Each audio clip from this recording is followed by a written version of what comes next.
back to last week's game. When we come back, I'll try to reset myself and get my mouth to work. But right now, you're listening to Troup High School Tiger Football on Eagle Sports. Hey everyone, this is Richard Cates, the general manager with Nissan of LaGrange, and it's that time again. It is back to school time. I wanted to personally wish each and every student a very happy school year. I also want to thank all of the instructors and faculty for their incredible work that they do in shaping the minds of our future generations. What you do on a daily basis deserves incredible recognition. On behalf of Nissan of LaGrange, have a great school year. Good food. Where do you find it? Because when you spend your hard-earned money, you want good food. So the place you'll find that good food is at Rogers Barbecue on New Franklin Road in LaGrange, where they only serve American-grown catfish, barbecue cooked to perfection, and with all the fixings to make it worth every penny. Rogers Barbecue is locally owned and run with care since 1945. Come eat with us Monday through Saturday from 11 to 9 or use our carry-out window. Rogers Barbecue, New Franklin Road, LaGrange. There's a secret to beating injuries or ailments. Get the right team. Emory Southern Orthopedics' well-trained, experienced doctors, nurses, and staff are that team.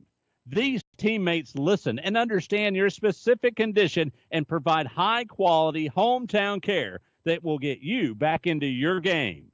For more information about Emory Southern Orthopedics team, visit www.southernorthopedics.com. In 1916, Auto Owners Insurance teamed up with local independent agents so customers could get fast, friendly, local service. Bravo! It worked so well, we decided to keep it that way. And 100 years later, we still do things the same way, by teaming up with local independent agents who deliver quality, personal service. Some might call that old school. But then again, maybe everything old is new again. Kind of refreshing, isn't it? Mallory Agency at MalloryAgency.com. For all your insurance needs, it's the Mallory Agency. Now back to the field for Troup Tigers football on the Eagles Sports Network. Welcome back to Troup High School Tiger Football. Jack Bowman, Greg Hicks live here from Callaway Stadium. And I'll tell you what, if you haven't been out here to see the new Jumbotron, it is a gorgeous thing to behold. Still got a couple of spots for some sponsors up there. Maybe Mud Creek or something might appear up there. You just never know. But they just might just put a sign up there. You just don't know what's going to happen. But we are here and ready to get things started for the Troup High School Tigers. We mentioned last week as the Tigers traveled to Ridgeland, 32-0, the final score there, and really was never in doubt in that ball game. The Tigers just did a tremendous job. In fact, if we think about it, 3 touchdowns called back for Jamari Thrash. Yeah. One was just stepped out of bounds as he made the catch. 2, he's caught one falling out of the end zone and landed on his back. Mm-hmm. The third one, illegal block just as he goes across the end zone. So 3 different times he was in the end zone, made catches, made great moves, but just everything's happened to call him back. But he did get a chance to get in the end zone, along with, of course, the quarterback Kobe Hudson with a great 60-yard run. Real proud of the way that he's leading the team. And one of the things, let's just start there, Greg. I was really impressed with the way he was poised and didn't go to run first. A lot of guys that have that amount of talent, it's hard for them to hold back and be restrained and not go automatically to the run. But he did a good job of both handing the ball off and finding the second and third receivers. For really it's been over 2 years since he played quarterback, and he played that at middle school. Mm-hmm. And at the middle school level, it's almost like, and I'm not taking anything away from it, it's a transition from rec ball to high school, and you still have that mentality of I've got to do it all by myself. And so he was a phenom, if you will, at Long Cane Middle. When he got up here, we had Montez Crow at quarterback, so we didn't need him there, and he turned out to have been a phenomenal asset at wideout, and so much so that he set records as a freshman and got all these schools looking at him as a freshman, and now he's at quarterback. And you're right, we talked, Coach and I talked Monday night at Johnny's on the Coaches Show at 8:00 every Monday night at Johnny's. We were talking, and he says, Greg, it's the same thing as we wanted to make sure that he didn't have that run first mentality, and he backs. He's reading the plays really well. He looks his primary, secondary, and he makes all these adjustments within a couple of seconds. And when he decides that he has to move or he has to run, he normally gets positive yardage out of it. You might catch him in the backfield, but it'll be few and far between, more than likely. Yeah, it won't happen a lot. He's got some great guys back there with him. Trey Williams getting the start back there as a junior, as a tailback. Also saw Mark Anthony Dixon rolling out of there, and of course Tyree Carlisle had a great touchdown run last week as well. You know, it's Tyree started out in the Northside game, and it looked like he was going to be playing a lot of cornerback. As it turned out, you know, Mandarius Dix has stepped up and really done a good job. And, of course, Jace Godwin was a freshman last year, and he has learned so much. And you can see this year how much mature he is over last year. And so all of a sudden, hey, Tyree, let's get you back in at tailback. And so now we've got a tandem there, Trey Williams and Tyree Carlisle, and Tyree being a senior and Trey being a junior. So we've got another year of Trey. And so that gives you, you two tailbacks, and you've got a quarterback that's a threat to do a lot of things with his arm as well as with his legs. And then you've got Thrash, and you've got Jarrell Smith. Dixon. And you got Mark Anthony Dixon, which finished third in the 100-meter last year at Quad A. So, and they've all got good hands. And then you've got sophomore, I believe, Luke Purnell coming in. Not as big as Kinsley was last year, but he's gaining some weight and his hands are getting better. And so you've got a lot of opportunities to go vertical on the guys. Another thing that I liked last week, too, is we kind of found a kicker. Helson Martinez did a great job both getting extra points and also kicked us a field goal, and that's a nice thing to have that weapon as well. You know, it's I told Mike Rayford years ago when I said, you know, Carson plays a lot of soccer. Does he want to kick? And he wound up, you know, he said, well, look, we're going down at Long Caney. We're going to practice. And, of course, he practiced in T-shirt and shorts. And I said, well, you got to get a helmet on him, Mike. It's going to be a different deal. And then he did. And then once he kicked, and I said, well, now you need to get shoulder pads and pads on him. And he's gotten better. And I said, now he needs to go live because it's a whole different experience. And it turned out Carson did well for his 2 years of kicking here at Troup High. And Martinez, as a senior, I think he's going to come in and do just that. He's not going to kick it to the end zone like Rayford. We depended on him to do each week. But Martinez is going to have his fair share of strategic kicks, and he's going to be pretty good at maybe 30 yards in the end on a field goal. Well, they let him go and kick it long and got all the way inside the 10 last week. So, you know, you got to be pleased with that. One thing we do have to maybe restrict him from is making tackles because he bounced off a young man. So well, he's not scared to make that tackle, hey, you know. He did go after it. Yeah. Got to give him a hand there. Let's take another break. When we come back with lots more to talk about as we get ready for Columbus coming to town against the Troup High School Tigers right here on Eagle Sports. Calling all area coaches, high school coaches, travel ball coaches, and more. Mud Creek Graphics is now selling sporting goods like Wilson, DeMarini, Louisville Slugger, Rawlings, and Russell for travel teams, football, baseball, basketball, soccer, and more. For more information, call Mud Creek Graphics at 706-884-5592. Mud Creek's for all your sporting good needs. Holmes Pharmacy is dedicated to helping you and your family stay healthy. Great service, a fantastic selection, and low-price generics whenever possible. We do it all for you. That's why people say they love Holmes Pharmacy, the best place to help you keep your family healthy. Holmes Pharmacy, now with 3 locations in Hamilton, LaGrange, and now in Sawmill inside the Piggly Wiggly grocery store. Come on, take the deal and run. Come on, take the deal and run. At Wellstar West Georgia Medical Center, we believe teamwork makes all the difference in your health. We believe that skilled people can achieve higher standards and exceptional results. We believe in a game plan that's focused on patient safety and quality care. At Wellstar West Georgia Medical Center in LaGrange, we believe in life well lived. To learn more about award-winning healthcare, visit wellstar.org/WGMC. Now back to the field for Troup Tigers football on the Eagle Sports Network. Welcome back to Troup High School Tiger football. Jack Mormon, Greg Hicks live here from Callaway Stadium as they get ready for the Columbus Blue Devils. I knew that. We've been playing Columbus for decades, and I shouldn't have known that. I don't know where I got Cougars from. Well, I tell you what, I think I know what happened. Their logo now is the Chicago Cubs logo. That's right. And so I was thinking Cubs. Cougar, they got the Cougars, and just it was gone from there. Has nothing to do with Columbus State, right? No, it had nothing at all. Okay, just wondering. But we're excited about this ball game. The Tigers, we mentioned, had a big 32-0 victory last week. Coming into this week facing Columbus, and Columbus not coming in as a walkover. Columbus, there's kind of that magnet system that goes on in the Columbus schools, and different schools have different.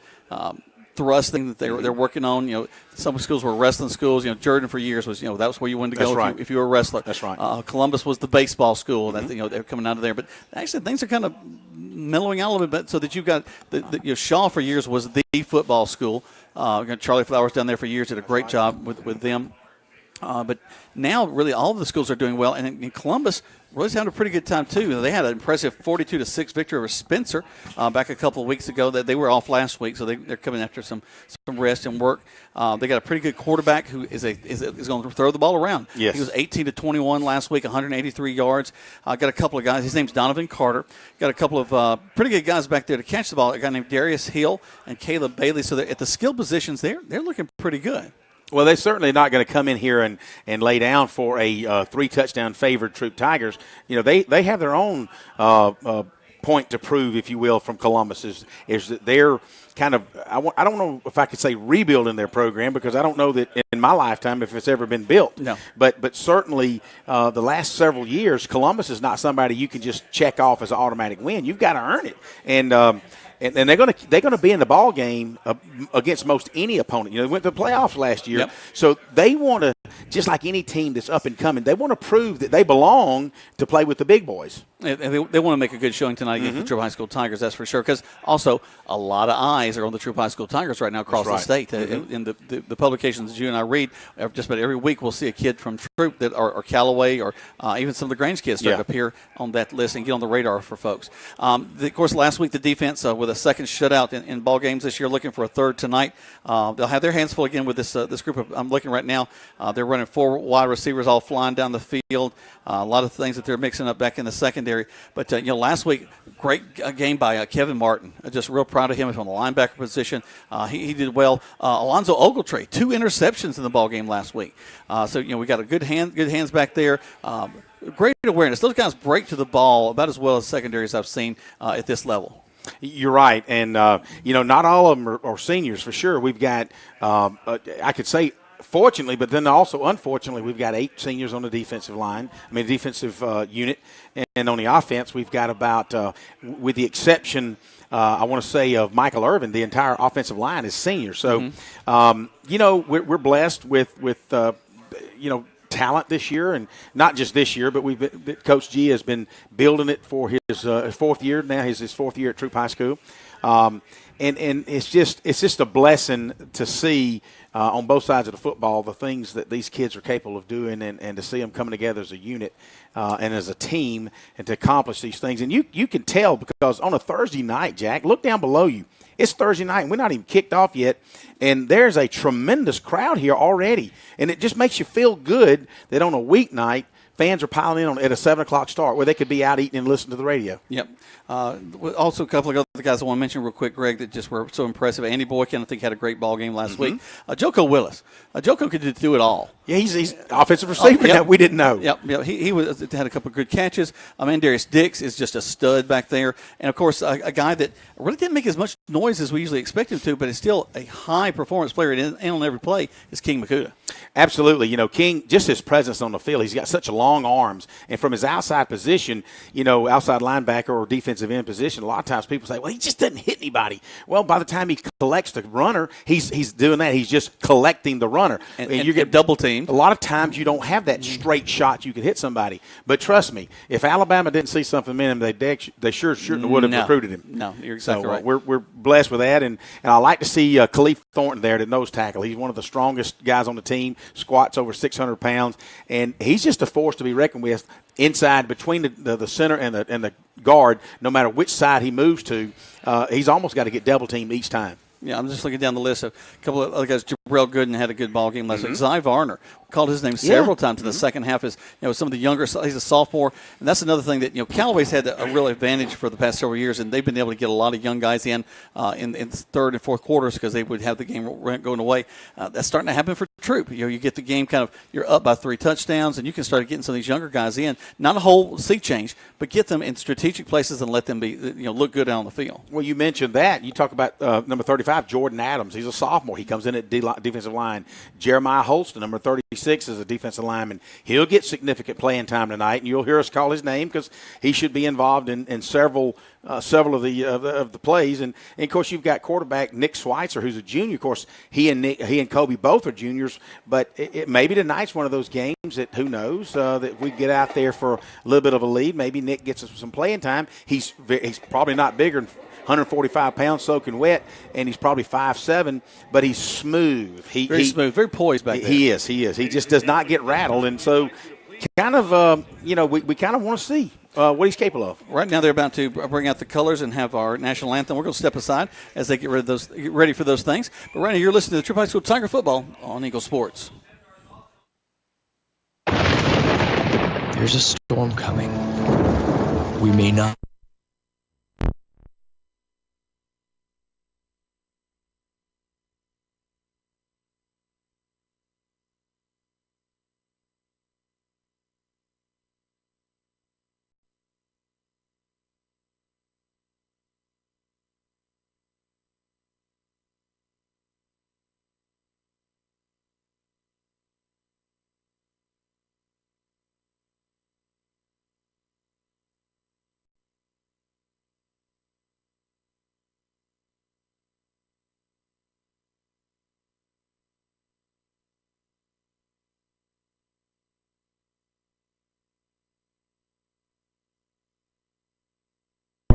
Style inside and out. Stop by 1217 Lafayette Parkway or shop online at gillagrange.com. Help support your local economy. It's on number 10619. Priceless tax second title. CTO of the Grange. Complete details. There's a secret to beating injuries or ailments. Get the right team. Emory Southern Orthopedics, well-trained, experienced doctors, nurses, and staff are that team. These teammates listen and understand your specific condition and provide high-quality hometown care that will get you back into your game. For more information about Emory Southern Orthopedics team, visit www.southernorthopedics.com. Good food. Where do you find it? Because when you spend your hard-earned money, you want good food. So the place you'll find that good food is at Rogers Barbecue on New Franklin Road in LaGrange, where they only serve American-grown catfish, barbecue cooked to perfection, and with all the fixings to make it worth every penny. Rogers Barbecue is locally owned and run with care since 1945. Come eat with us Monday through Saturday from 11 to 9 or use our carry-out window. Rogers Barbecue, New Franklin Road, LaGrange. Now back to the field for Troup Tigers football on the Eagles Sports Network.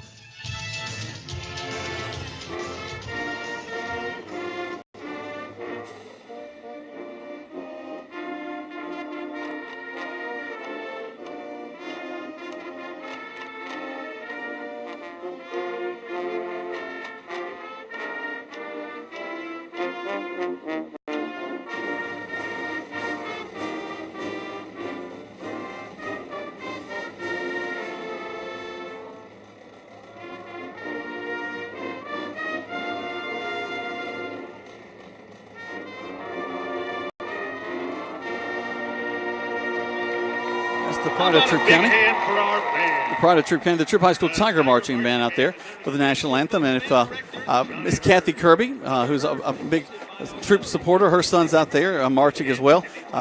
She's not feeling too good. She's having to sit there in the bed and listen to us. And I hope that you enjoy the broadcast tonight, Kathy. But they did a tremendous job. Actually, a little bit different arrangement of our national anthem than they've traditionally played. So nice to hear that. A little bit of echo, a little descant there in the middle of that. So that's really nice. Greg, you got your ears on? Can I hear you? I do. Can you hear me? Hey, there you are. All right. Greg, now, Greg I may be on worse enemy. Now I'm echoing in my own ear. So you're listening right straight off the little radio, so there might be a little echo, okay, but I guess you'll be okay with that. You're used to voices in your head, so there shouldn't be too much of a problem. Coming out tonight, Greg, we've got this Columbus team, again, who's we mentioned really wants to make a statement where he wants to get things going. If we win the toss, which way you go? You want the offense out there to hit them quick, or you want the defense to kind of knock them back? I kind of like the idea of deferring to the second half, and let's start on defense if we win the toss. Never a bad idea because you never know what the momentum is going to look like as you're going into the ball game. And it's kind of nice a lot of times to have that little kind of safety net, knowing that you're going to get the ball when you come back after you've been inside the locker room. Absolutely. You know what? One of the things that you're starting on defense allows you to set up a tempo. You kind of pin your ears back and maybe establish a good hits starts with. And I know offensively you can also score quickly maybe, but I just like to set the tempo on defense. Well, there's that. I like to disagree with you, so I'll take the offensive side for a a second. Sometimes you want to get those skill players out there and let them kind of get used to things. How are the officials going to call the ball game? How's the other guy going to come off the ball? That's always kind of an important thing to see because not everybody comes off the same way.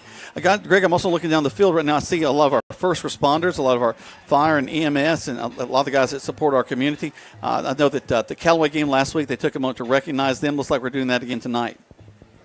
Well, it's always a blessing to have our first responders there. And, I don't know about you, Jack, but I think we're getting at the age for sure that we appreciate when they're avail themselves, especially for our situation if we ever – and I've had one or two, and so I tell you what, they just don't pay those guys enough. We certainly appreciate their service. Well, a lot of times they're walking into situations that they have no idea, had no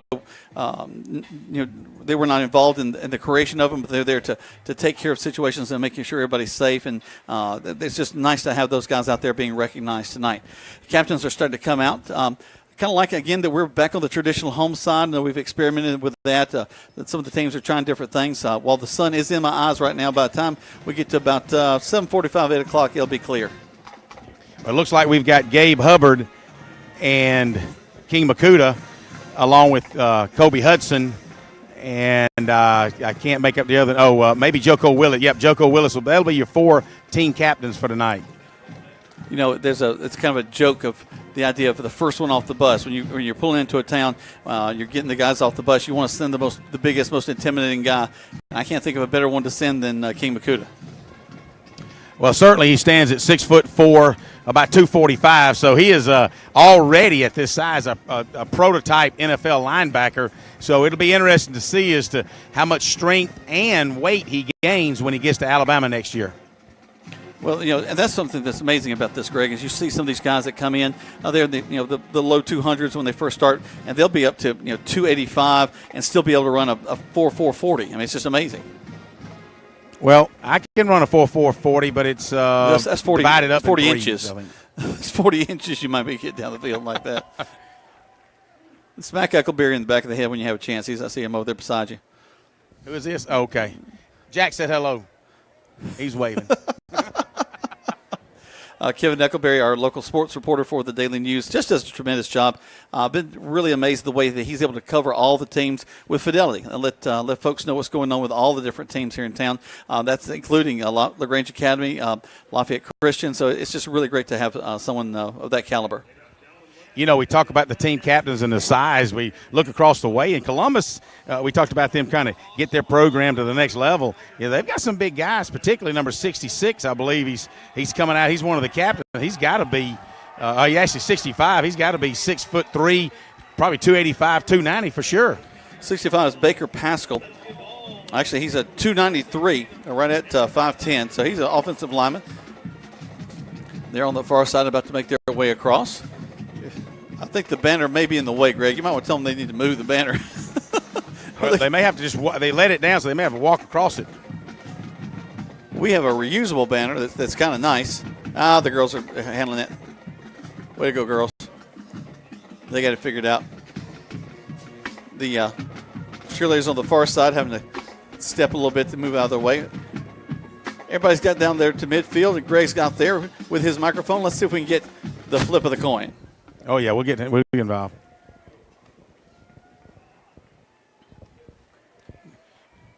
Shaking hands or fist pumping or whatever they do nowadays.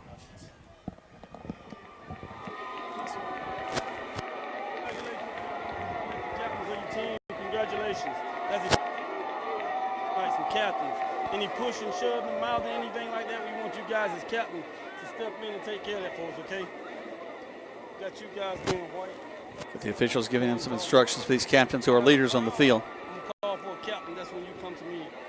I'll tell you what I got. If you do not understand, make sure you ask me again. If you need to ask your coach, that's fine. Ask your coach, because whatever you tell me to do, that's what we're going to do. So make sure you get a clear clarification from your coach before you say what you want to do, all right?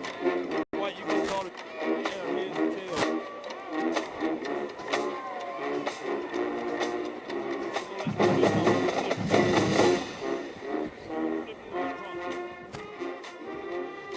Trying to hear that call that Greg is down there on the field.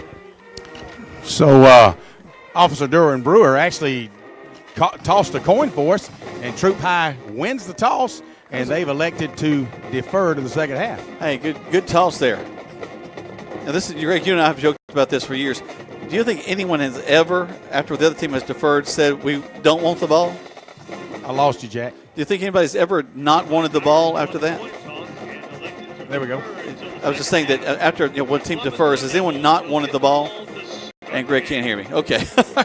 He's waving at me, but we'll try to get him back on there in just a minute. Now let's go ahead and take another break. When we come back, we got kickoff live here from Callaway Stadium right here on Eagle Sports.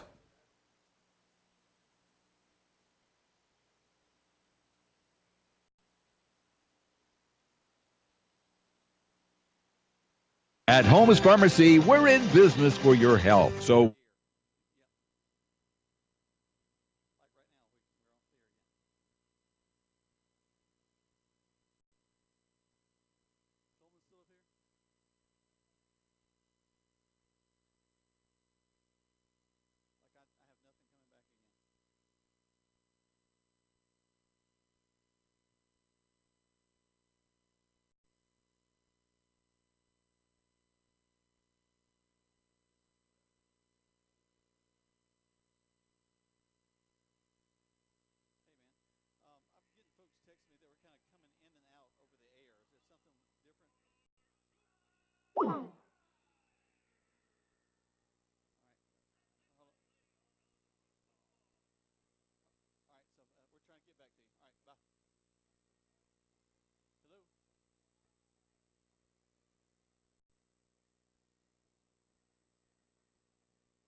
We decided to keep it that way.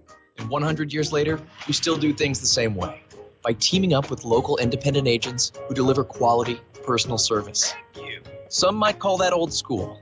But then again, maybe everything old is new again. Kind of refreshing, isn't it? Mallory Agency at MalloryAgency.com. For all your insurance needs, it's the Mallory Agency. Now back to the field for Troup Tigers football on the Eagles Sports Network. Welcome back to Troup High School Tiger Football. Jack Bowman, Greg Hicks. Sorry, a little bit of technical things going on there. We're trying to get everything fixed. There's Greg's got a little bit of echo, and he's already got lots of voices in his head. You got that right. Right now, the Tigers are making their way out on the field. They'll be kicking off to start this ball game. They're tonight in their navy blue helmets with the white tee, white oval tee, gold numbers. Tigers across the front with the numbers under that with their navy blue jerseys and the gold pants. The jerseys that we can actually see the numbers tonight. Yeah, looking forward to that. It's going to be interesting to see it. Do we kick it down to the 20 in the shade on the Columbus side, or do we maybe try to make number 4 right here back up and look up into the sun and try to catch it as well? Interesting strategy.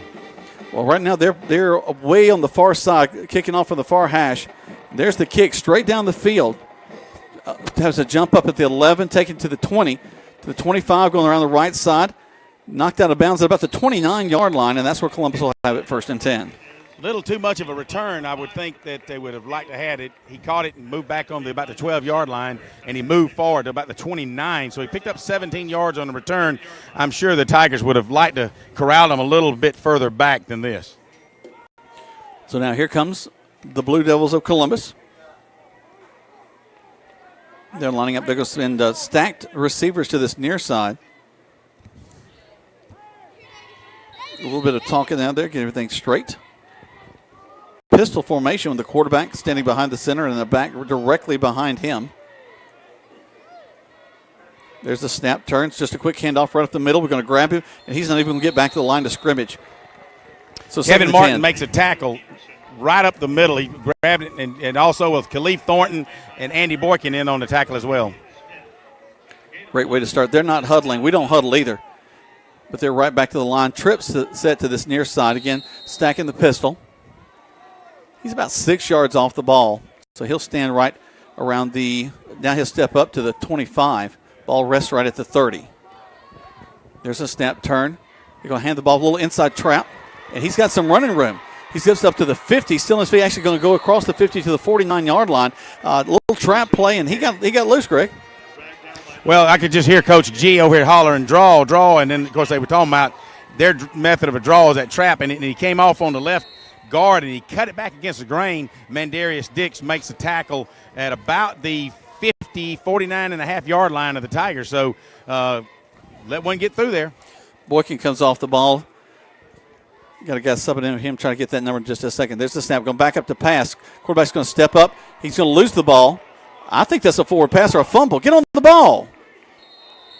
Let's see what they call here. Tigers football. I think that's a fumble recovery, Greg, because I don't think his arm was moving forward. Are they going to call that a pass? Because he was also across the line of scrimmage. Tigers ball. There you go. Yes. That was a turnover. Who got that? Well, you could see his arm going forward, and he was hit as his arm was going forward. So that was a forward pass, dropped out, and sure enough, it was able to or actually, you know what? I'm wrong, because if it was a forward pass, it got knocked out of his hands. Yeah. Pass. So evidently, they hit him before his arm was forward. But hey, that big screen don't lie. Maybe they'll show it. Let's see. At any rate, Tigers football. Yeah. Regardless, the Tigers have the ball at the 49-yard line. Actually, right at the 45. Kobe Hudson will step in as the quarterback. He'll have a back right to his back, and they're going to hand the ball off. It's going to be Carlisle. He's going to get about 4. He's going to fight for the 5th yard. Gets 5 yards up the field to the 50. 2nd down and 5. Hey, we'll take 5 every time. So good job by the Tigers left side. There's a flag down. Let's see what happened. I would imagine it might be holding. That was one of the issues I think we had last week, Greg, was a lot of holding penalties that are not indicative of the coaching style of Coach Glisson. One of the things that we talked about last week is the amount of penalties that they've had, and last year this didn't have it all. So already they started this game off with a holding penalty on the first play. So Coach Manning has got some work to do on an interior line, and we're talking a bunch of seniors as well. So let's see what happens the rest of the ball game. Yeah, they know better. Twins left and right. Hudson about 6-7 yards back behind the center. There's the snap. Going to run an option, pitches it, and he's going to get swallowed up at the 30. We're going to lose yardage back there. That's well read by Columbus. Sorry about that, Jack. This has got every bit of a Thursday night blues, so to speak, both teams being blue. But, it may take them a little bit to get cranked up. Kind of did last Friday night up at Ridgeland. It took them about a quarter and a half to get to rolling. But I don't know. They got to get better than this for sure. Not a lot of positive yardage other than the 5-yard play. This is now 2nd down. There's a snap, back to pass. It's Hudson. Hudson looks to his first receiver, checks off. He's got a man in his face. He's going to dodge him, throws it, complete. Gets to the original line of scrimmage, across to the 50, about the 48-yard line. And the corner that was supposed to be covered him actually stepped inside thinking he needed to cover Kobe, left him wide open. Good point, Jack. As Kobe decided to plant his foot and run, of course, the corner had no choice. Hey, I'm going to go get you. Then Kobe dumped it over his head, picked up about 17 yards on that play. It'll be 3rd and 4 for the Tigers. A little more manageable now as we get across midfield. Hudson will stand back there in the backfield. He'll have Carlisle directly behind him. A little bit deeper than normal. There's a snap, turns, hands the ball off to Carlisle. Carlisle on the left side, gets the 1st down and more. Across to the 42-yard line, Greg. He follows Big Gabe Hubbard's block on the left side and is able to get outside. And once he passes the 1st down marker, corner comes up and really just cuts his ankles out from underneath him. He'll pick up about 6 yards. It'll be 1st down and 10 for the Tigers. Like the way we're mixing things up with both the pass and the run. The option is not something we've really done a whole lot of. It was nice to see we at least gave it a shot. But it was well defended by Columbus. Columbus with a 4-man front. Stands up there, and that's going to fall incomplete as Kobe was looking to his left for just a quick out. Well, actually, a little quick out, yes, but it looks like it all had to make us of a little bubble. And probably shouldn't have thrown that ball. The corner didn't see it coming as he was just all in the face of Thrash, and he probably should have just tucked that ball and ran with it. Young quarterback kind of learning things as he goes. That play's whistle dead. We got encroachment by the defense, so that'll be a 5-yard penalty against them. Whoa, that's a lot of echo there. I'm not the only one with feedback and echo. It seems like we got issues with the scoreboard. You. Right. So it'll be second. It'll be 1st down. It'll be 2nd and 5. Yep. Incomplete pass on the first down. All right, here we go. Hudson looks to the sideline, gets his call. Steps in there, waits for the snap. There's the snap. He's going to throw the ball across the middle, complete, down to the 20-yard line. Tell you what, he had Joko Willis at tight end, and he just took a seam route right down the middle. And about the time Joko caught the ball, the free safety hit him in the thighs, tackling him. But good hands by Joko to hold on to that football. Once again, here come the Tigers. This time it's going to be Hudson calling his own number, going to get knocked down at the 20, maybe the 19. Actually, guys, that was a design play where he just simply fakes a handoff. It's all strong left, and they go to a belly behind the guard on the left side, and Kobe pulls it. He's going to go ISO to the right, and I think Columbus was waiting on him. He tried to juke him out of it, couldn't do it, and no gain. Be 2nd and 10. Try to get them to jump off sides again. Back in the backfield this time is Trey Williams. They both look back. They better hurry. 2-1. Got to get the playoff. They're going to get a delay of game call. Unless we call a timeout. Well, even if they didn't get a delay of game, I'm looking at Thrash, and his foot is so far over the ball, and the line judge is just waiting to throw the flag. So I believe that they would have had a offsides, if you will, or illegal alignment on the offense. So either way, I think it would have resulted in a 5-yard penalty. So it'll be 1st down and 2nd and 14 for the Tigers.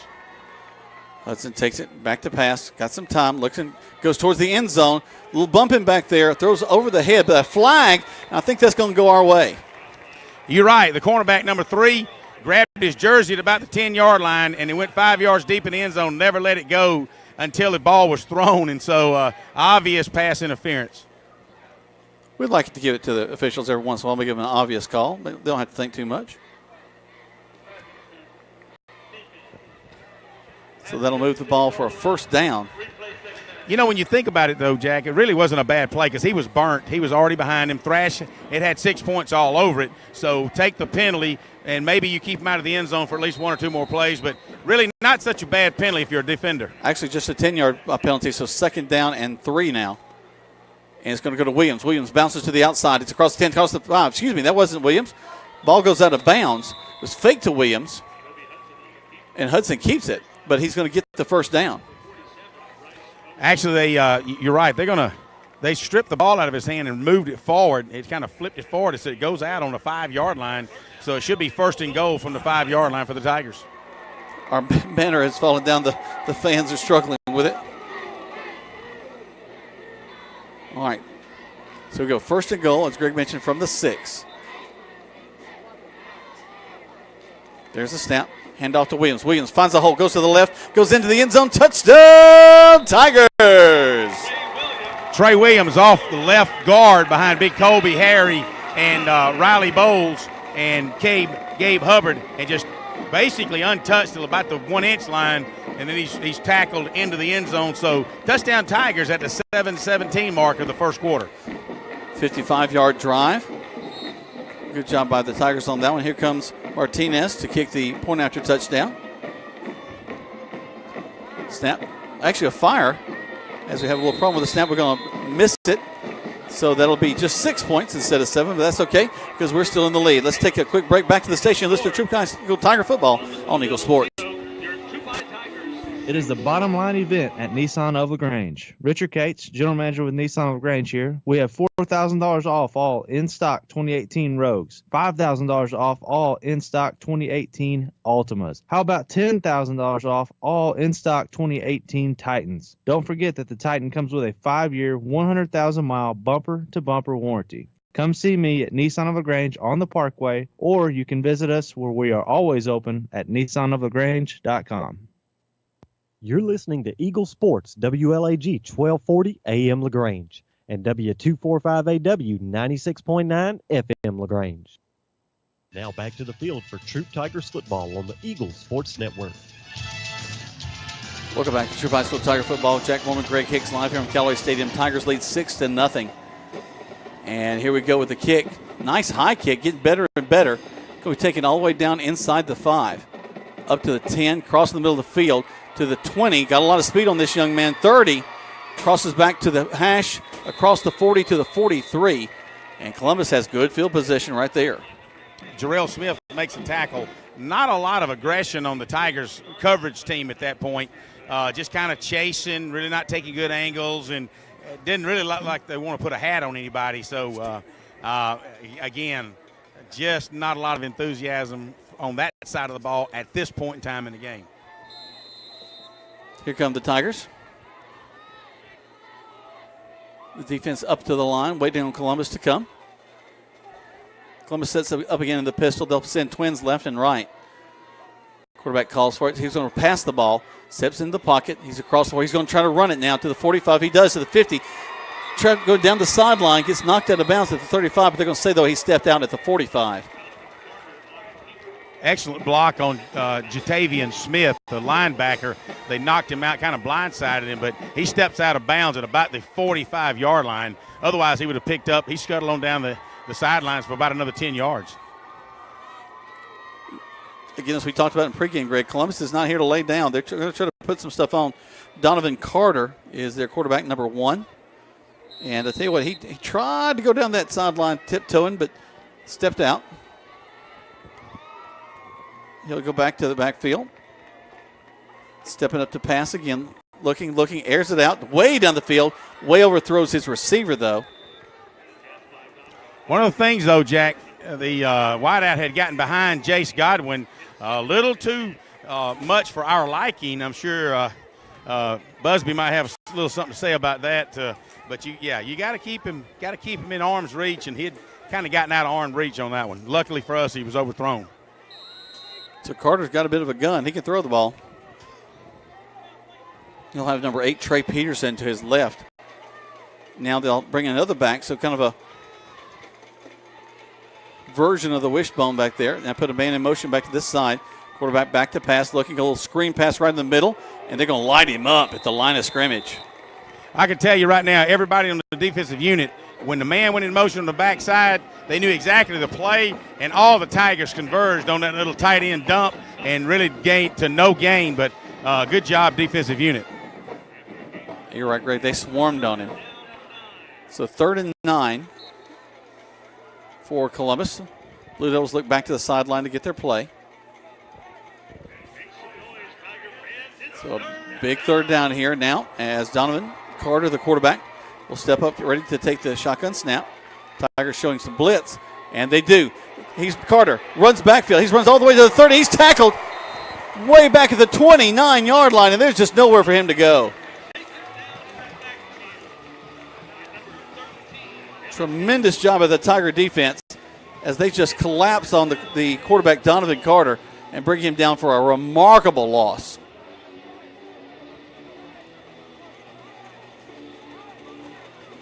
So they'll have to punt it away. 4th down. Ball rests now on the 32-yard line. I got you, Greg. But you may not have me. At Holmes Pharmacy, we know the hassle in looking. All right, here we go. We set up now. Waiting for the punt. Waiting for it. Still waiting for it. There's the snap. Ball gets behind the kicker. He's going to fall on it back at the 12, but there is a penalty on the play. We'll look down there and see if we can figure out what that is. Looking for the white hat to give me that signal. So the Tigers will have the ball. 5:15 left to go. 6-0 is your score. The penalty is against Columbus. And so the Tigers are going to decline the penalty. Let's not make them do all that again, but they're going to get the ball in great field position all the way back at the 19. So Tigers back on the field. Here comes the offense. Blue Devils, as they're in their royal blue pants and their white shirts with the blue numbers. Hudson back out on the field. Waits for the snap. Steps back to pass. Going to air to the corner. He's got a man there. Just going to overthrow Thrash back in the end zone. So the pass falls incomplete. They'll roll it back. I'll set a new 25 seconds on the clock. And here we go. 5 minutes left here in the first quarter. 6-0 in favor of the Troup High School Tigers, but a great opportunity to get another score right here. Second down. Hudson takes it, throws it across the middle.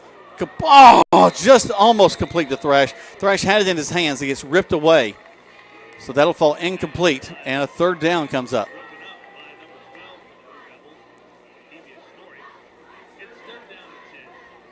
All the guys look back to the sideline, look for coaches getting their assignments. They'll step back up. Hudson will step behind his center. Looking to see who we got back in the backfield. That's Carlisle. Actually, it's not. Hudson's going to roll, looking, going to air it out, throw it to the corner. Did he get it? Did he make the catch? Yes, he did. Touchdown, Tigers. Jamari Thrash dives for it, catches it right down there on the ground, picks it up, and a touchdown for the Troup High School Tigers. Beautiful job. Hudson just wanted to get it in there to him. It kept rolling around until he finally made it happen, and there's the touchdown.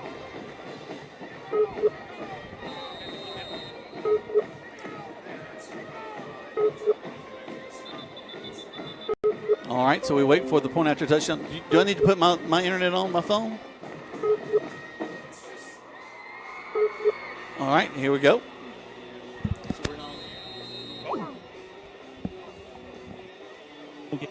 Back into your game. For more information about Emory Southern Orthopedics team, visit www.southernorthopedics.com. Now back to the field for Troup Tigers football on the Eagles Sports Network. Welcome back. I'm not sure when we went off, but the Tigers have scored right now and got the point after touchdown. So it's 13-0 in favor of the Troup High School Tigers. Tremendous job on defense a moment ago as they were able to make the tackle back around the 32 and then go into the end zone. Greg, can you hear me now? I can hear you, buddy. There we go. Did we just go off the air for a little bit? A lot of bit, I believe. Okay. Well, we're working on that. We're also working on getting you your echo fixed. So we'll try to fix that. We're going to switch to a different frequency for you in just a few minutes. Did you recap them as far as what happened on offense? That's what I was doing just as we came back from break. All right, go ahead. Well, go ahead, because you were down there on the field. You got it all. Well, he threw one a little bit further over Jamari Thrash's head. He came back to him in a slant, hit him in the hands on the goal line, but he was hit simultaneously, and it just wasn't good enough, so he came back a third time. Third time's a charm, and the Tigers scores a touchdown. Again, there was another great return to the 30, collapsing him down at the 34-yard line. We're getting pretty good kicks, but, man, they are quick moving the ball up the field. But you know what, though? I saw a little more intensity this particular kickoff. They came down the field a little bit better. They gang tackle a little bit better. Coach Kendall pulled them aside and said, boys, this is unacceptable, and you can see that they straightened that out.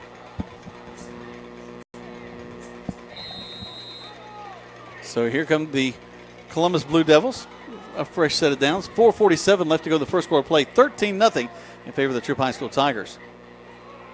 Columbus go into the line, and that's not where you want to try to run against the Troup High School Tigers. Maybe a yard there, 2nd and 9. Coming off the bottom of that pile would be, looks like Jatavian Smith from his middle linebacker position, along with Khalif Thornton and Andy Boykin. And, of course, a bunch of other Tigers, but those three made the initial tackle. Really no gain, Jack, maybe a half a yard. Blue Devils going to send the man back to the sideline. Actually, no, he's going to be the wide out to the far side. Carter takes it, looking downfield. Actually, he's going to hit his release man at the 35, tackled about the 37-yard line. So he'll get about 4 yards off of that. It'll bring up third down. Just a little swing pass out into the flats on the left side, and he takes it and he dances his way up before a host of Tigers tackle him. After a gain of about 4 yards, it'll be 3rd down and 6. And it said 3rd down and 5, but it's a long 5. All right, here we go. Jack, last time on 3rd down, the Tigers brought the pressure and got him in the backfield for about a 25-yard loss. Let's see what happens. Officials have got a timeout, so they got something going on. They're kind of checking things. We had a player with a equipment issue. Yep, Kevin Martin will be coming off the field for at least a play. Now we're ready to reset and make this happen. Donovan Carter, the quarterback, waits for it. Rolls towards right. Here comes that blitz, Greg. He evades, throws the ball down the field, and it's going to fall incomplete. good job of him by getting the ball off because he had a lot of guys in his face. Well, you know what? We're going to call that a pressure incomplete because bottom line is they had all these 6'2", 3, 4 guys in his face, and he stands at about 5'7". He threw the ball really good. He just really didn't know where he was throwing it, or he threw it to an area hoping one of his guys will converge on it. But to no avail, the Blue Devils will be punting again. Second punt for them. They actually didn't get a chance to punt it because the ball went over the kicker's head, and we recovered it deep.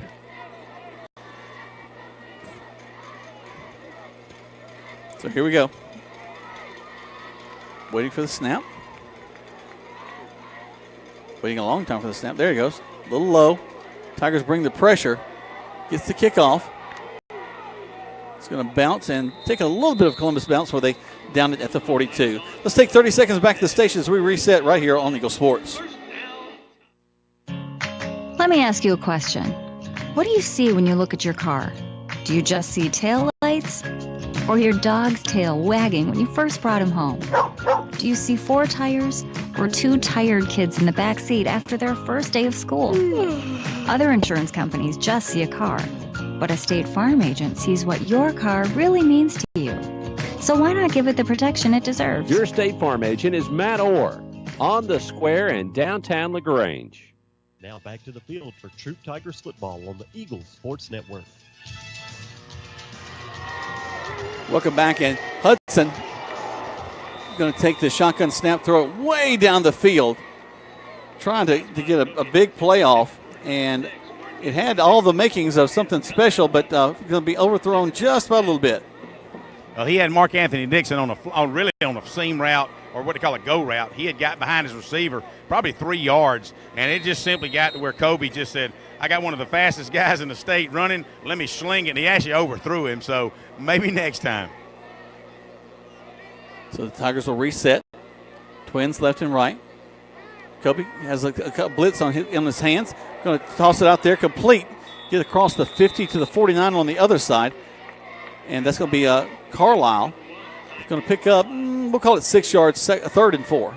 Nice stalk block by Jamari Thrash out here. Allowed the Carlisle to break free and pick up a couple of extra yards. It'll be 3rd down and 3 for the Tigers, just over midfield. Tigers starting this drive on the 44. 2 scoring drives so far. 13-0 is your score. So it'll be a 1st down for the Tigers. Offsides. That's the second encroachment call against the Columbus Blue Devils.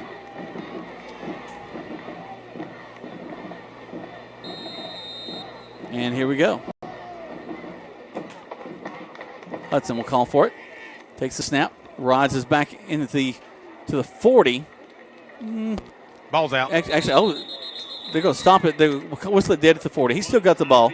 Carlisle was the ball carrier. I don't know that the ball didn't hit the ground and pop back up because they was jerking on it and everything. It could have been a brown towel or something, but it sure did look like something hit the ground. Well, he tossed it to the official, so at some point he got it back, and that's all we really want. 2:04 left to go here in the first quarter of play. 13-0 is our score. Tigers back to the line of scrimmage. As usual, Twins left and right. Single back set with Hudson, the quarterback. Hudson back into pass. They're not really seeing much of a rush at all. Throws it down the field, falls incomplete. And really, our line's doing a great job. Hudson's not under any pressure back there. Well, he had Mark Anthony Dixon, one of his 4 wideouts that were just bulleting down the field. But Mark Anthony had just broken off on an inside slant route, and he just overthrew him, or just to the outstretched arms. Otherwise, that could have been 6 because he had just got behind the linebacking core. 2nd down and about 6. Ball rests on the 40-yard line. Actually, that'll be 3rd down. 3rd down. Thank you, Greg. Hudson turns, hands off really quickly to the 40, across to the 30, 1st down. Down to about we'll call it the 26-yard line. 1st down, Tigers. Tyree Carlisle just right behind Hunter Bass and Michael Irvin. And they just opened a big crater for him, and he just bolts it forward for about 12 yards for a 1st down for the Tigers. Blue Devils rolling some guys off the field. And a timeout called. They take a timeout. We take as well. 60 seconds back to the station. Tigers leading with 1:29 left to go. 13-0 right here on Eagle Sports.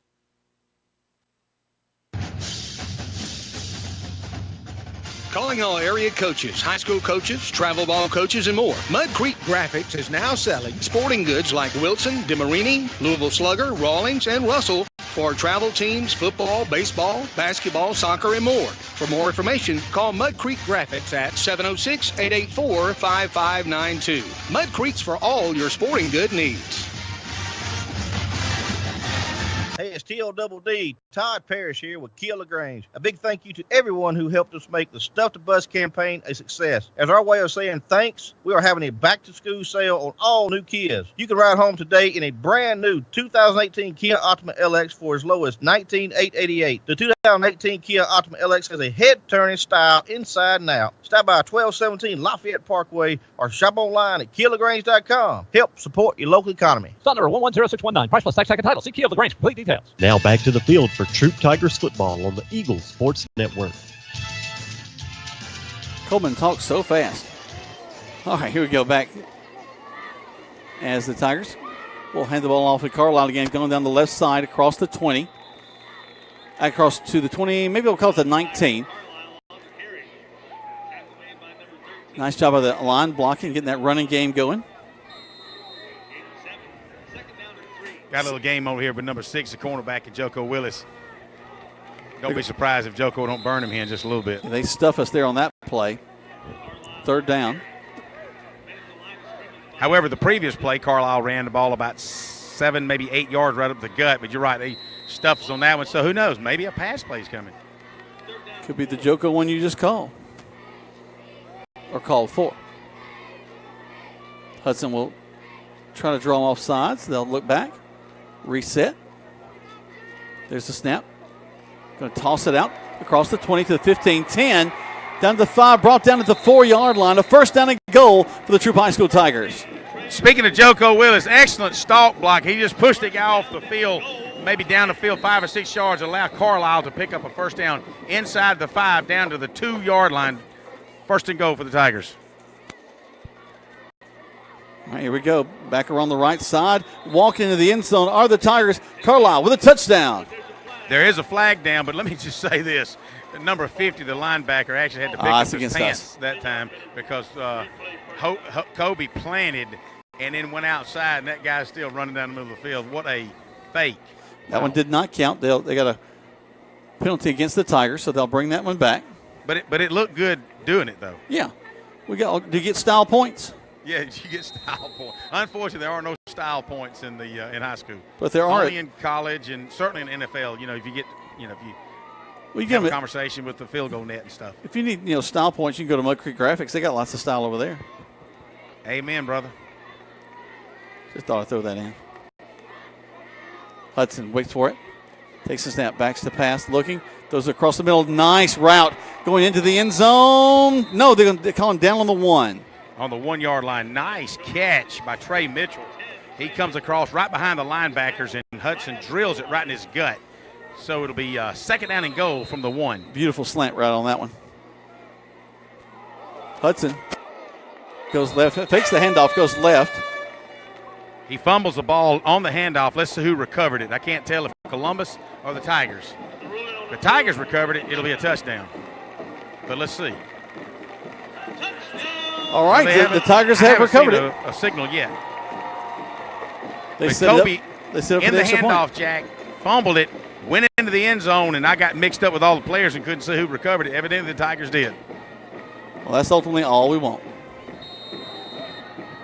Here comes the point after touchdown. Got the right guys on the field. And we have to burn a timeout because we don't have the right guys on the field. That's some frustrated coaches right there. You need that timeout for later. But the score right now is 19-0.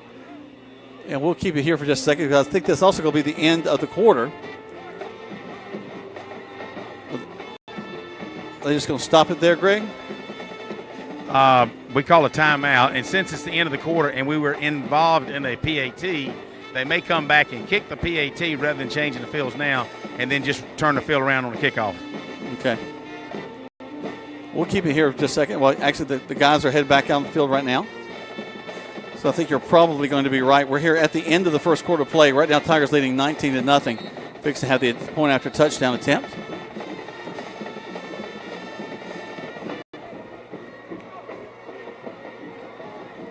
Columbus making their way back on the field now. All right. And Greg, if you can have your phone ready, Luke's going to call you and give you a new frequency to go to on your radio to try to get rid of your echo issues. Okay. Snap, hold, kick is up. And the kick is good. We're at the end of the first quarter play. 20-0 in favor of the Troup High School Tigers. Let's take 3 spots back to the station. You're listening to Troup High School Tiger Football on Eagle Sports. At Wellstar West Georgia Medical Center, we believe teamwork makes all the difference in your health. We believe that skilled people can achieve higher standards and exceptional results. We believe in a game plan that's focused on patient safety and quality care. At Wellstar West Georgia Medical Center in LaGrange, we believe in life well lived. To learn more about award-winning healthcare, visit wellstar.org/WGMC. Hi, football fans. Jonathan Moose Map here from Glenn Smith in Opelika, Alabama. We love this time of year with all the excitement of football, and we also love that Glenn Smith can play a part in supporting high school sports. We support the team, the coaches, the band, the cheerleaders, and of course the families and the fans. At Glenn Smith, we're proud to be your local Chevrolet Buick and GMC dealer with over 500 new and used vehicles every day. Online 24/7 at glennsmith.com. That's Glenn Smith Chevrolet Buick GMC in Opelika. Get ready to smile. State Farm, Kathy here. Hey, it's Mike. My team just pulled off the biggest upset ever. Nice, Mike. And some fans are getting crazy. They even flipped over a car. Whoa. Turns out it's my car, though. Oh. But I don't want to be upset right now. I want to know State Farm's going to take care of this, right? We got you covered, Mike. Yes! Woo! Go with the one that's here to help life go right. State Farm. Your State Farm agent is Matt Orr on the square in downtown LaGrange. Now back to the field for Troup Tigers football on the Eagle Sports Network. Welcome back to Troup High School Tiger Football. The Tigers leading 20-0 here as we start the second quarter play. Again, a pretty good return for Columbus as they get across the 35 to the 36-yard line. You know, there's always a trade-off. No echo. Oh, good. But a lot of fuzz. Yeah, kind of like your hair. I'll take it. All right. It really describes your head. As they're going to throw a quick out to the wide receiver at the 35. He'll get across the 40 to the 42. Brings up second down. You know, they asked, did you cut your hair today? I said, yep. Which all one? of them. Not just one, but all of them. Well, you know, fuzzy and an echo, that's your brain and your head, so I don't think that works. As we mentioned, 20-0. We're in the second quarter play. Troup High School Tigers taking on the Columbus Blue Devils live here from Callaway Stadium as the sun has now dipped behind the trees, and now the window looks like a high-definition television set. Quarterback Carter's back to pass, throws it complete at the 50. And their receiver did a tremendous job, Greg, of just popping up and finding a way to get open. Ray just kind of like Top Gun, hit the brakes, and we ran by him. You know, we talk about some of these younger guys coming in. Jordan Adams, number 35, he's a sophomore defensive lineman. His personal foul, obviously on the, and I didn't see it from my angle, but it's saying hands to the face. His helmet came off, but Jordan Adams absolutely nailed the wide receiver when he cut back inside. But give kudos for the wide receiver hanging on, and also for the quarterback for taking that abuse and punishment. Actually, it could have been offensive lineman number 63. He's adjusting his helmet. So, at any rate, Columbus first down inside the Tiger 35 at the 31-yard line. 11:03 left to go. 20-0 is our score. We invite you also to bring your radio to the game. Listen to us as you're watching the game. Any insights that we have, we'll be happy to share with you. You might not want to. Donovan Carter rolls to his right. Looking downfield, he just throws it out of bounds. Pass complete to the sideline. Coach Dwartney Wortham catches the football, although he's not credited with the receipt because he's a coach for the Tigers. Coach G wants a penalty on that for grounding. He's not going to get it. Second down and 10. Even took his hat off. He's a persuasive gentleman. Looks like the Tigers are going to call a timeout, Jack. They take a timeout. We take them as well. It looks like Coach G wants to talk to the white hat just a little bit more. Let's take let's just take 30 seconds back to the station. We listen to Troup High School Tiger football on Eagle Sports. Hey, it's TLDD, Todd Parrish here with Kia LaGrange. A big thank you to everyone who helped us make the Stuff the Bus campaign a success. As our way of saying thanks, we are having a back-to-school sale on all new Kias. You can ride home today in a brand-new 2018 Kia Optima LX for as low as $19,888. The 2018 Kia Optima LX has a head-turning style inside and out. Stop by 1217 Lafayette Parkway or shop online at KiaLaGrange.com. Help support your local economy. Stop number 10619. Price plus tax second title. See Kia LaGrange. Complete details. Now back to the field for Troup Tigers football on the Eagle Sports Network. Welcome back. The officials are conferring there after a conversation with Coach G. I'm sure he's got some things he wants them to watch out for. Make sure they're standing up and doing what they're supposed to do. That's part of what a head coach is supposed to do, is let them know what he thinks. So we've got Boykin's hand taped up. Dr. Martin was over here looking at him. I've not asked him anything, but his left hand's taped up as if he's injured it somehow. Carter swings it out to his wide receiver, who avoids the tackle, gets to the 25, across the 20, down to the 15. And the Columbus faithful then on the far side happy about that play. Another first down for them. Now, late flag flies.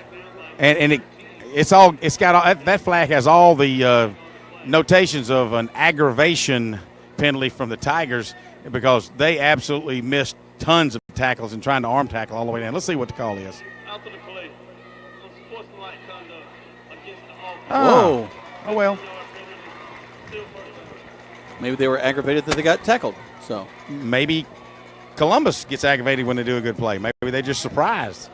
But anyway, at any rate, wow, the Tigers should have had them back 12 yards back, and yet they just simply arm tackling but we'll see. Hey, when I said something about Andy Boykin being out, so Royce White, a sophomore, is in there along with number 35 for the Tigers, Jordan Adams, and Jeremiah Holston. They'll be taking care of your defensive line. Tigers looking to bring some pressure on this play. They do. Wow, what a stunt. Quarterback just lays down back at about the 37-yard line, and there was nowhere for him to go. Speaking of Jeremiah Holston, he's the number 36, the first guy to get. He's a junior defensive lineman. He's in, giving the number ones a rest. He's in there first, along with Jace Godwin, and then King Makuta rounds out the pack. That'll lose about 8, maybe 9 yards, Jack. It'll be second down and maybe 19 for the Blue Devils. 10 minutes even. It's left to go in the first half of play, 20-0 is your score in favor of the Troup High School Tigers. And here comes the quarterback, Carter. He rolls to this near side. Looking, throws it. It's a sidearm, complete at the 35, and he is lit up. You know, it's funny because Jamari Thrash had all the opportunity to absolutely drive him into Meriwether County. And all the fans, you could see the anticipation. When you hit somebody hard, you go, ooh. Well, Jamari arm tackled him. It looks good. It was a loss on the play. But, oh, man, the fans certainly wanted a big lick out of that one. But you know what? Third down and 15 for the Blue Devils. He was safe on that one, just like you'll be safe if you head down to Glenn Smith Chevrolet, Buick GMC in Opelika. You can get ready to smile at glennsmith.com. Third down for the Columbus Blue Devils. There's the snap. Another great rush by the Tigers. They're going to get him in the 50. Another great job by that defense. They are stunning and flying back there. Devon Hill from his linebacking position outside. He had a stunt on the inside, a little scissor stunt, and he just nailed the quarterback. About 14, maybe, about a 20, 22-yard loss for the Blue Devils, and that'll throw them all the way back to the other side of midfield is where they'll try to punt it. As we've got Jamari Thrash, he'll be standing on the Tigers' 10-yard line. Your score 20 for the Tigers, 0 for the Blue Devils. Punt team on the field for the Blue Devils. Their punter stands back at the 35-yard line. Tigers have a man back at about the 14. You know, Jackie's only been able to get one off last time, and that was a shanked punt. Steps up, gets a very short punt.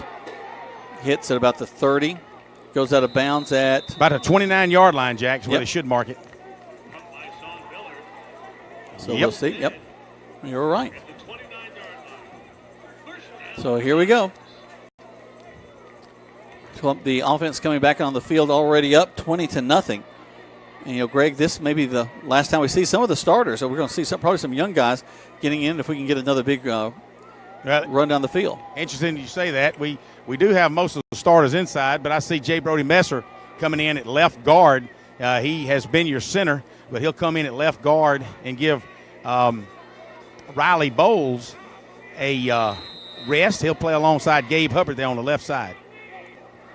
Hudson takes it. Quick handoff. Actually fakes the handoff. Throws across the middle. Oh, my goodness. As he had a beautiful wide open, number 23, Luke Purnell, but a flag flies back at the 29.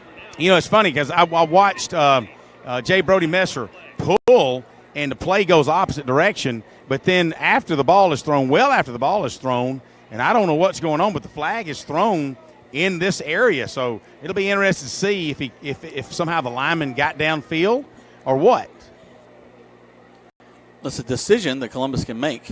Well, they're certainly backing the Tigers up. Let's see what the white hat says. Well, that's exactly what it is. And it could be that one of the interior linemen just crossed the line of scrimmage by maybe a yard. A lot of times when you give, I think there's again, not sure, not official, but it seems like you give them 2 to 3 yard buffer before you call a man downfield. But not this time. A little light snap. Hudson throws it way down the field. It is caught at the 40, down to the 35. Still on his feet is Thrash. And finally, he throws down a couple of guys. I'm standing here behind Kobe Hudson as he lets it fly. And it was just one of those timing route. He knew where he needed to put it, and Thrash ran underneath it, and he got to the outside, and he was really double covered out there where the free safety had moved over from his center field position to help out the corner. And the ball couldn't have been placed at any better of a position for Thrash to catch that football. They'll bring Williams back to the backfield. It'll be handoff to him, and the play's whistle dead. Actually, a fake handoff. We're calling for a false start. Greg, from my vantage point, it looks like the snap is not getting back there quite as quick as we'd like. Well, I mentioned in pregame that last year we had Colby Harry at center last part of the season, and I think the coaches he was struggling to get the ball back to Montez Crow at a consistent level. And then at the start of this game, I said in pregame, it looks like they moved Colby to center, and all of a sudden the last couple plays, Colby's developed I can't get it back there, Ida, so to speak. So let's see. I'm sure the coaches will make an adjustment if that trend continues. Takes it. Makes the handoff to Williams. Williams across the 30, and the ball comes loose. And they've picked it up, running it back down the field across to the 35-yard line. They go out of bounds. But Columbus gets a big play there and a fumble recovery. So as the Tigers come off that long pass, about a 48-yard pass from Hudson to Thrash, moves it down to the 30-yard line of the Blue Devils. The Tigers then on the ensuing play, illegal motion, and they get backed up 5. And then the next play, Williams comes around right side over there behind Gabe Hubbard and gets hit from the inside, right helmet on the football, fumbles the football. Columbus comes up with it, so they'll have it 1st and 10. Looks like on the 22-yard line, their own 22-yard line, Jack. We'll give them 10 more yards. It's actually 32. 31, my bad. My eyesight. That big scoreboard, the graphics aren't that big, but the video's pretty good size. 20-0 is your score. We're in the second quarter play, 7:38 left to go here in the first half. There's a snap, a quick out to the wide receiver, number 85. He is hit and rocked back to the 36. They'll pick up about 6 on that, 2nd and 4. Good job by King Makuta as he pursued outside on it. It's a little stab pass, but really a little bubble screen with the wide out or bubble screen / wheel route. That's what he wanted to do, but he came in. They picked up about 8 yards, so it'll be 2nd down, maybe 7, 2nd down and 3. Columbus back to it. Shotgun snap taken. Carter side arms it and almost picked off.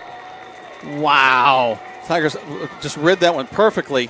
That's Alonzo Ogletree, who had the 2 interceptions last week, steps in and makes the move to keep the ball from being caught, but he almost ran with that. We talked about Alonzo in the pregame, Jack, and you could just see as soon as the quarterback started looking at the wide out, Ogletree just made a good read on it. and if he'd had one more step, it would have been a pick six. But he was right there at the same time the ball got to the receiver and broke up that pass. Good job, defense. 3rd and 3. Carter has trips to the far side, steps back and throws it, and that might not have been a good choice because we're going to get him in the backfield all the way back at the 32, almost where the original line of scrimmage was. You know, Kevin Martin had shifted outside from his outside linebacking position. It shifted out about 4 yards, and when the quarterback threw that stab pass out, it actually resulted. Martin came barreling in, made the tackle, and what another 3 or 4 yard loss, Jack? So it'll be 4th down and 8 for the Blue Devils. Yep. And their punting situation for the Blue Devils really hasn't been all that great tonight. As a matter of fact, Coach Troup is not backing Thrash up as far as he normally has because they just hadn't proved anything on their punt so far tonight. So here we go. Let's see. Actually, a timeout's going to be called as they kind of work on that. Let's take 30 seconds back to the station. 20-0 is your score right here on Eagle Sports. Calling all area coaches, high school coaches, travel ball coaches, and more. Mud Creek Team Sales is now selling sporting goods like Wilson, DeMarini, Louisville Slugger, Rawlings, and Russell for travel teams, football, baseball, basketball, soccer, and more. For more information, call Mud Creek Team Sales at 706-884-5592. Mud Creek Team Sales for all your sporting good needs. Now back to the field for Troup Tigers football on the Eagle Sports Network. Welcome back. As the Blue Devils had some issues out there, they called a timeout. And now they're back and ready to punt the ball away. 20-0 is your score. 6:17 left to go here in the first half of play. Bands are getting ready down at the end zones. It should be a nice night. We'll let you listen to a lot of that, especially for those of you that may be under the weather and have a child that's out there and would like to hear them play. That may be only one person, but we're there for you. Here comes the snap. There is high snap, kind of lost back there, and we almost blocked. Actually, it looked like we may have got a little hand on it. And it'll bounce back to about the 43-yard line. That's where the Tigers will have it 1st and 10. Down here talking to the offensive lineman, they said, "So what? Do you like what you see?" I said, "No, I don't." And I was getting all over them. I said, "You look lax." They said, "What does lax mean?" I said, "Looks like you're just going through the motions, boys." He said, "Well, we're going to have to tighten up." I said, "You watch us this time." I said, "I'm going to be watching every move you make." Greg using big vocabulary on the coaches down there. Yeah, I see you got Andy Boykin's left shoulder bicep area wrapped in ice. So if he's not needed, there's no need for him to come back in the game for sure. Here we go. As the Tigers are going to we're going to hand off to Carlisle, go around the left side to get across the 40, down to about the 38-yard line. That's a gain of 4, 2nd and 6. Riley Bowles, he was following Riley Bowles' block. He'll pick up about 4 hard yards to the outside as they were on the middle of the field and they had to swing it way out. Now they're on the Tigers side of the hash mark. It'll be 2nd down and 6 for the Tigers. Hudson stands in there, a little bit of low snap, gets the handoff. He follows his blockers around to the 35, finding his way down inside to the 32-yard line, right at the 1st down marker. I think he's going to be a little short. Good job blocking by Riley Bowles and Hunter Bass as they both pulled outside to the left and on the short side of the field as they hustle back up on the offense as Kobe Harry, I gave him a little pep talk about getting that ball back to Kobe.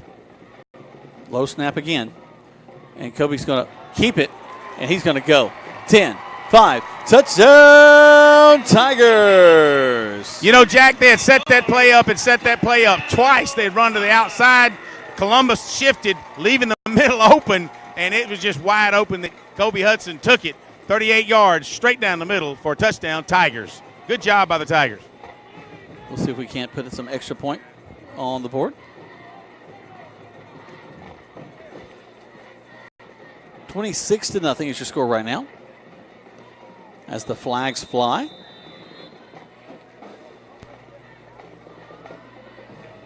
Jamari Thrash coming off the field. Talking to Jatavian Smith and Alonzo Ogletree, and Alonzo said, "Man, I should have had that." I said, "One more step, you would have." So I got to get a pick six, what he says. So let's see what he does. We had too many people on the field. Number 12, Jamari Thrash was the 12th man on the field. We had to bring him off. So they're trying to do a Texas A&M, right? Exactly. the 12th man. But he needs to be on the sideline or up in the stands, not on the field. Snap, hold, kick is up. And the kick is no good. Barely missed it to the left, Jack. They had to bring him back 5 yards. But, again, had plenty of leg. So we're getting there. 26-0 is your score. Your Tigers on top. Let's take 30 seconds back to the station right here on Eagle Sports. At Wellstar West Georgia Medical Center, we believe teamwork makes all the difference in your health. We believe that skilled people can achieve higher standards and exceptional results. We believe in a game plan that's focused on patient safety and quality care. At Wellstar West Georgia Medical Center in LaGrange, we believe in life well lived. To learn more about award-winning healthcare, visit wellstar.org/WGMC. Now back to the field for Troup Tigers football on the Eagle Sports Network. Welcome back as we're set to kick the ball off once again to the Columbus Blue Devils. 26-0 is your score. Martinez just kind of pooches it down to the 30, and we're going to be all over him right there. He'll get maybe to the 34-yard line. Greg, we kind of talked about that's another strategy when you're not kicking it quite as well deep and not getting as much hang time. Just kind of kick it quick and let your coverage team get it.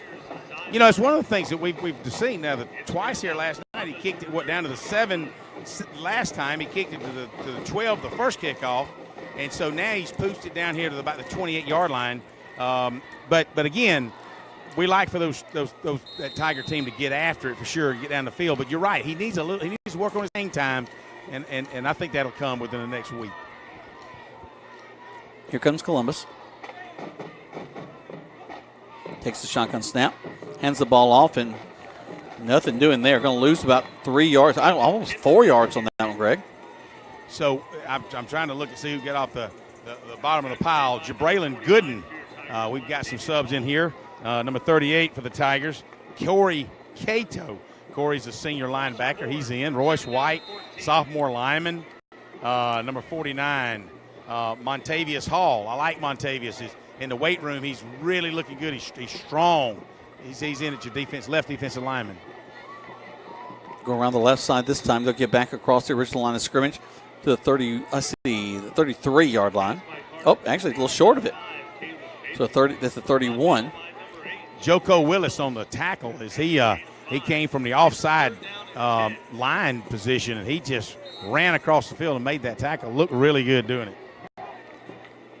Zy Varner is in at left defensive end. We used to seeing Zy at safety or cornerback, and they've got him moved into the interior line now. Back to pass once again are the yes! Blue Devils. There's the interception. Cutting back to the middle field, down to 10, 5. He said he wanted it. He got it. Touchdown, Tigers. From the 42-yard line, Alonzo Ogletree did what he told me he was going to do just a minute ago. He said, I'm going to get a pick six, and darn if he didn't swing right inside, pick it. And he had to earn his six. It wasn't just an easy one. He wove his way down. 42 yards later, touchdown, Ogletree and the Tigers. Beautiful defense. We just knew it was coming. I think the extra encouragement by you on the sidelines what made the difference. You think the coach will put me on the staff now? Put me in, Coach. Coach G said, whoa now. What? No. The flag girls need to watch out. They're going to run into Coach over there. Coach Glisson wants that change because he told Alonzo what to do. Snap, hold, kick is up, and the kick is good. So we'll keep it here. Tell me what's going on down there, Greg. What'd you say to me? Ogletree said he throw him again. I'm gonna do it again. So it's good to see these guys having some fun on what I would say is not so intense of a night. Tigers go up 4 touchdowns, Jack. Yeah, they do. The extra point was good. Good job by Martinez. He got it up there. So the Tigers leading handily now. And we may get to the point where we actually see some clock running in the second half. 33-0, your score in the first half. 3 minutes and 41 seconds left to go until halftime. The fans are kind of sitting back, waving the fans, the fans are waving their fans, and certainly having a good time tonight. And what a crowd. I'm down here on the sidelines looking back up towards you, Jack, and I would say the stands are at least 75% full. Great on Thursday night on a crowd. Thursday night, yeah. Also, there are a lot of other events. We got volleyball was being played tonight over at Troup High School. I think the ladies softball team had a game tonight. So lots of other things going on for Troup High School. And, you know, we're missing some fans because Long Cane Middle School had a game, I believe, down at Smith Station. So they're down in Alabama playing. A little short kick again, taken at the 28-yard line. And here come the Tigers, who just blow them up. My goodness gracious. Number 17, Jabraylin Gooden, doesn't even bend over, just clobbers him. You know, it's amazing when you give you excitement builds excitement. Ogletree scores a 42-yard pick six, and Gooden, a backup linebacker, comes in, and he's been in already for several series, but just nails that Blue Devil on the sidelines, and that'll pick a crowd up. As you can hear, everybody got that ooh, and you like to see that for sure. So Columbus on my stat sheet with the ball yet again. Had the ball, and now they got the ball again. You better watch out. I see Amelia Key down there with the T-shirt shotgun. Maybe she can get you one. They try to run to the left side, but the Tigers, nothing doing as they're all over that one, including number 49 for the Tigers, Montavious Hall, with a great initial surge and tackle. So, you got Montavious Hall, like I told you earlier, tall and lanky guy. He could probably use another 40 or 50 pounds, and he would be a beast. But he stands at about 6'3", and he might be 215. He could certainly use 30 or 40 pounds, and wow, he would be a monster for sure. Yeah, I was 6'3" and 145 pounds trying to play football back in the day, so need a little bit more meat on my bones too. They're going to pass the ball, and Alonzo wanted another one. He stepped right in. They didn't make the catch, but not even back to the original line of scrimmage. You know, once you have something positive happen like that, it just fires the entire team up, and he's just on such a high right now. It's you almost can't do anything wrong. You know, when you talk about a player gets in a zone, and I believe he's in that zone right now. Well, he's reading the ball so well, Gray. He just sees the field. 2 minutes and 25 seconds to go until halftime. Your Troup Tigers up 33-0. Backing up the pass, deep pass, looking. They took the screen away from the quarterback. He's going to have to scramble, brought down back at the 31-yard line. Montavious Hall again. So we've called his name 3 or 4 times in just this last minute of the ball game. So he's active now. He sure is having a good time while he's getting some playing time for sure. Well, this is your chance. When you have a chance to get there and show off for the coaches and let them see you, this you got to take advantage of that. I see Devon Hill coming in, the junior. He, along with number 14, Jarrell Smith, back on this near side. Thrash comes in back deep to accept the punt, if it gets that far. There's the snap. Best snap of the night. Gets the kickoff. And they're telling everybody to get away from it. To the 40, all the way back to about the 38-yard line. Let's take 30 seconds back to the station. Tigers leading this one 33-0 right here on Eagle Sports.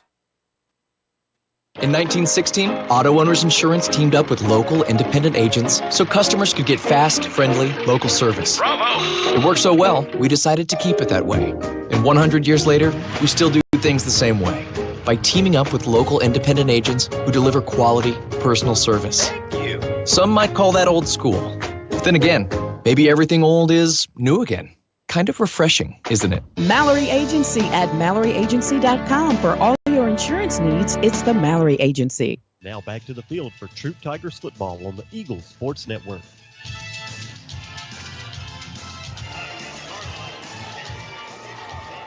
Welcome back as Tigers on their first play from scrimmage after the timeout. Get about 4 yards up the field. Second down.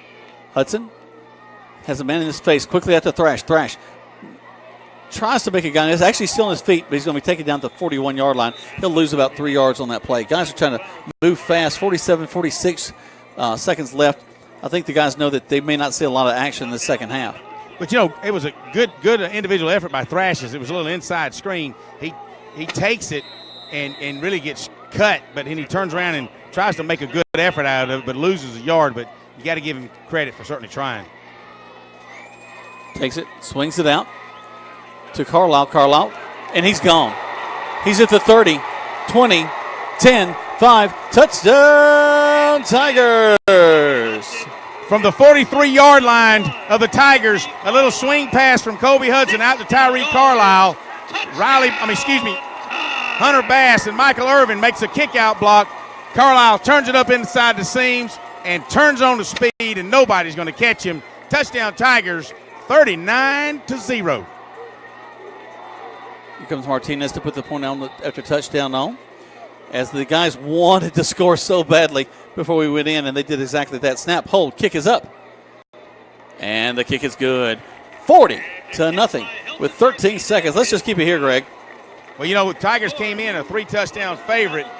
They've kind of missed that mark a little bit. So they're up by 5 touchdowns for sure. 6, actually, when you consider a couple of missed extra points. But at the same time, Tigers looking good. You know, the first half they seemed to be a little lethargic, just not really getting after it. And then all of a sudden you can see something kick in. Coach's staff kind of pulled them in and said, guys, let's get after it. You can see it with the kickoff team. They started hammering folks.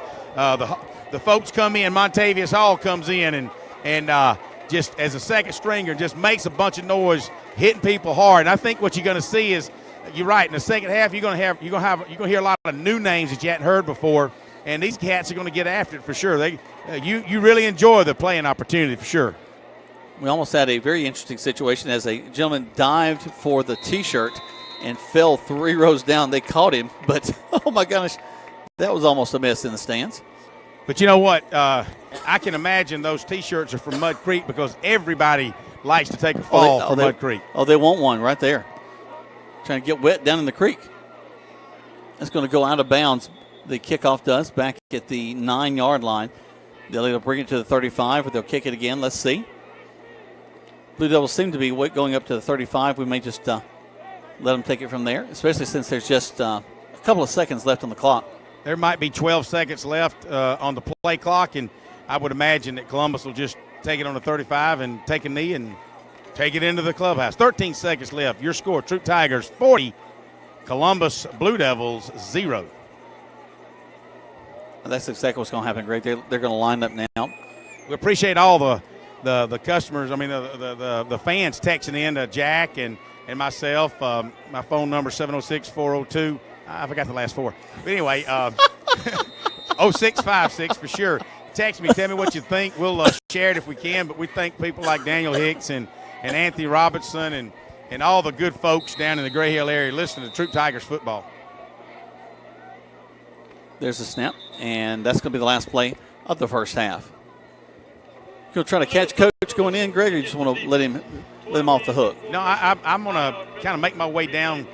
Thought I might see if I can get him. I'll look him in the eye, and if he gives me that brush off, then we'll let it go. If he comes over, we'll get his opinion on how the first half went. He's good at that brush off with you.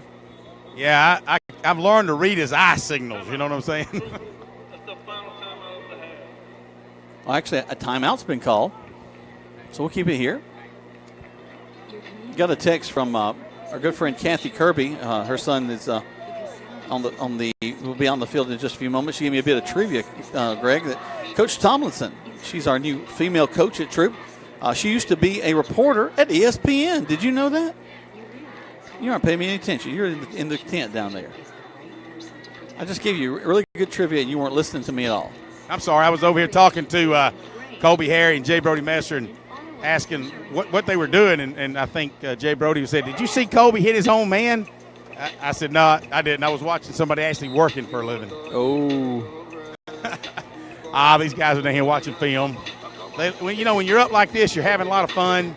You just want to see, you want to get to the film as quick as you can, see what you did, see what you didn't do, and anyway, that's kind of, they're having a lot of fun. That should end the first. Yeah, that'll be the last time out was called, and then that'll be the end of the first half of play. 40-0 in favor of the Troup High School Tigers. We're going to take 4 spots back to the station, and we'll let you hear from some of the bands, and we'll also. Hey, you want to try to get Coach G first or what? Go ahead.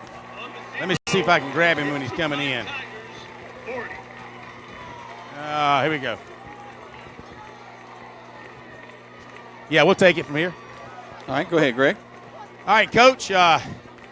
got it started and got on the roll. What do you think about this first half? There was some good in it, but there was also some sloppy things, and maybe we picked the pace up a little bit, but just a lot of sloppiness, especially on special teams, and some things we had to do coverage-wise. But I think we'll be okay. Try to get some of these young guys some playing time second half. Good. All right. Well, that's what we were talking about. You're going to see some guys, and if you're here, if you listen to us on radio, you're going to hear some numbers called out during the second half that you just hadn't heard a lot of, and that's good. These kids have worked hard for playing time, so they should get some tonight. We'll try to call some names for sure in the second half of play. We're at halftime as the Columbus band's coming on to the field. We're actually going to have a guest as we got the one of our great sheriff's deputies, Stuart Smith, is going to join us. He is the information officer from the Sheriff's Department. We'll talk to him in just a bit, but right now let's go back to the station for some spots. You're listening to Troup High School Tiger Football on Eagle Sports. Good food. Where do you find it? Because when you spend your hard-earned money, you want good food. So the place you'll find that good food is at Rogers Barbecue on New Franklin Road in LaGrange, where they only serve American-grown catfish, barbecue cooked to perfection, and with all the fixings to make it worth every penny. Rogers Barbecue is locally owned and run with care since 1945. Come eat with us Monday through Saturday from 11 to 9, or use our carry-out window. Rogers Barbecue, New Franklin Road, LaGrange. It is the bottom line event at Nissan of LaGrange. Richard Cates, General Manager with Nissan of LaGrange here. We have $4,000 off all in-stock 2018 Rogues, $5,000 off all in-stock 2018 Altimas. How about $10,000 off all in-stock 2018 Titans? Don't forget that the Titan comes with a 5-year, 100,000-mile bumper-to-bumper warranty. Come see me at Nissan of LaGrange on the Parkway, or you can visit us where we are always open at nissanoflagrange.com. At Holmes Pharmacy, we offer low-price generics whenever possible. So if you want to go to a great pharmacy, come on in and you'll be dealing with the best. Holmes Pharmacy. And we have a great selection of diabetic supplies and a good selection of over-the-counter medications as well. Holmes Pharmacy now with 3 locations, Hamilton, LaGrange, and now in Sawmill inside the Piggly Wiggly grocery store. Take the deal and run. Come on, take the deal and run. Now back to the field for Troup Tigers football on the Eagles Sports Network. Good halftime to you. I've lost my brain again. As we're ready to have the bands in the background, you'll hear the Columbus High School marching Blue Devils there. We'll let you hear a lot of the the Pride of Troup and the Troup High School Tiger marching band in just a minute. But right now we're joined by what is your actual title, Stuart? Public Information Officer. Because I had PIO in my head. I had several different ideas of what PIO could stand for. Yeah, right. The Public Information Officer for the Sheriff's Department, that's Stuart Smith, and you see him and you hear him, but you're going to hear him in a special way because this is a man that enjoys supporting our Tigers, as a lot of our deputies do. Y'all have a great contingent out here every Friday night or Thursday night in this case. Yes, sir. And a lot of us are actually alumni from Troup High. Yep. I'm class of 96. The sheriff, he's alumni. Not sure what class, but he's alumni. He was in the mid-'80s with me. Yes, sir. Yes, sir. In fact, his wife Sharon graduated high school with me back in 1985. Right. And plus, even though Troup High is in the city, the campus is right up the road from the sheriff's office, so we consider that one of our schools as well. Well, and y'all do, Stuart, you have so many different things that you do, as of course, being part of the information, sharing what's going on.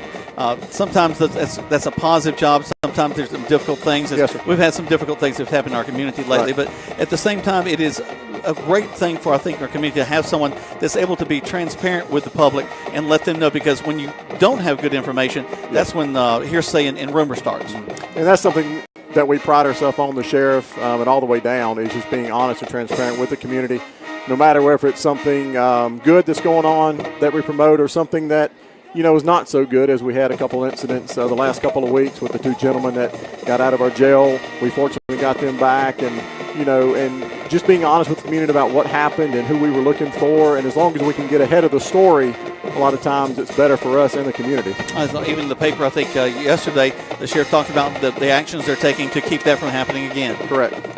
And, the jail was built in 1995, and unfortunately we didn't know some of the weaknesses it had until it happened. And so we just moved forward and fixed those. And just do our best to make sure it's not going to happen again. Well, one of the things that I see a lot with our deputies that they are truly peace officers. Yes. They spend their time not just looking to solve crimes, which is a big part of what they do, and not just to pull people over when they're doing something, but they're also out there to serve. Right. I can't tell you how many times I've heard people talk about how they were in need on the side of the road or something happened in their home, and they've got someone that just made them feel safe and comfortable in one of our sheriff's deputies that come out and do something like that. And, of course, a lot of that working with the community falls under me, and one of the honors I have is working with the school system, bringing the junior deputy program, and we're getting ready to kick that back off. I'll let the schools get back in, get a rhythm for the first semester. Then I'm going to be going this week and next week and meeting with the schools, getting the schedules, and it's just my chance. Of course, I love coming to your school as well, just to work with all those third graders, close to 1,000 of them, and just for me to have an impact with them, for them to see us as not just police but as people as well. Yeah. Well, it means a lot to the kids. The kids look forward to y'all coming up, and they study. They understand the lessons that you're teaching, yes. and they're a variety of good life lessons that come from what y'all do. Correct. And, it's 4 lessons: being safe at home and school, bicycle safety, and, of course, saying no to drugs and alcohol, and just making an impression on those kids so that they know, if they need anything, they can talk to us. We're there for them. And, of course, we have the SROs in the schools, and we mark our rounds in the schools every day just to make sure the kids are safe. And, it's something we enjoy doing. Well, I know that our community definitely appreciates what y'all are doing out there. And, I'm just amazed at you got some guys that have been there quite a while, but you also got a great group of young officers that are stepping into the roles. Absolutely. We get people that are seasoned veterans. They stay with us for a long time. They retire. We promote people up, and we also got good young people that work in our jail, deputies on the road, and we hope that they're going to stay with us a very long time and that one day they can retire. I think I've got about 15 years to go, so I can probably hang on to it as long as I can. I enjoy doing what I do. Well, you do a great job of it. Another thing that people may not be aware of, y'all's work with the court systems. Yes. There's always going to be the deputies there and helping working as a bailiff. Just all kinds of different things that y'all do there at the courthouse. Right. We've got a lot of roles. We serve the courts. We serve the jail. Public information falls under me. We've got patrol investigations, narcotics investigations. There's so many things that go on behind the scenes that people don't see. We're not just out there in that car driving around. Of course, we do the traffic enforcement and a lot of that. But we've got a staff of about 140 people, and it goes from detention officer, all the way up through the ranks, and of course, Sheriff James Woodruff. A lot of guys, and I've been knowing a lot of great sheriff's deputies and the sheriffs. I've been friends with sheriffs going all the way. I remember Lynn Bailey is someone I go all the way back to. Remembering him. So just appreciate all that y'all do. I know that last week the folks from Callaway did a great job of recognizing a lot of the peace officers and the first responders.